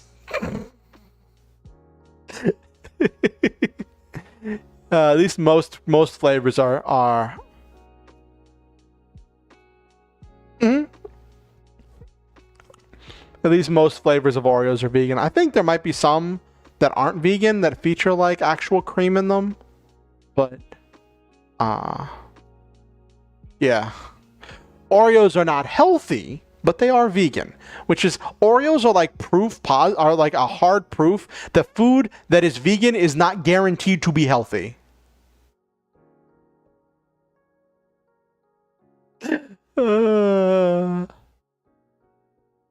All right. So thank you all for coming. It's been great having each and every one of you here. One last thing. I always like to say this at the end of my streams, just to reiterate it. You do not have to donate to be here. You do not have to give money to be accepted in this community. I value each and every one of you for coming, for being here, for sharing your projects, for sharing yourselves, and being a part of this community, and I value all of you. With that said, I do appreciate each and every person who has donated and made things possible for me in the past and helped me to do things and been a part of my life. I appreciate each and every one of you who has helped me get to where I am today. If you ever feel motivated to donate to help me out with any number of things, there are links where you can do so down below in the description on YouTube and on the donate button on Twitch. And please make sure that it is financially safe and responsible for you to do so before you do. On YouTube, there is a link to PayPal where you can do a direct donation. And there is a link to Ko-fi, where you can do either a direct donation or sign up for a monthly donation. If you're doing direct donation, I prefer you use PayPal because I get more of the money. And if you're watching on Twitch, it's just the donate button goes to Ko-fi. And there are monthly rewards there are monthly things you can sign up for on Ko-fi where you can sign up to do regular donations. I don't have rewards for those yet. I don't have rewards for them at this time. It's kind of just people saying they want to help me out by throwing a few dollars my way, and I appreciate it. It makes so many things possible for me. Just having that little bit, that little extra bit goes a long way for me. I am disabled and I deal with a lot of stuff. So I appreciate each and every bit, but never forget that I value all of you.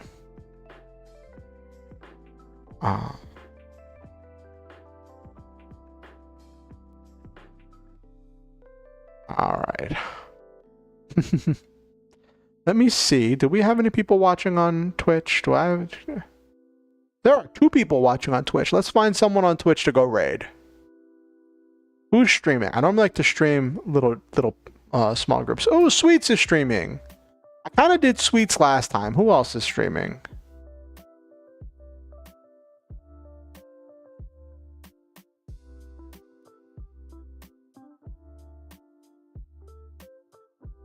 Well, looks like, how long is Sweets been? Sweets is streaming some Project Zomboid, so I'll raid Sweets on Twitch. Let me do this.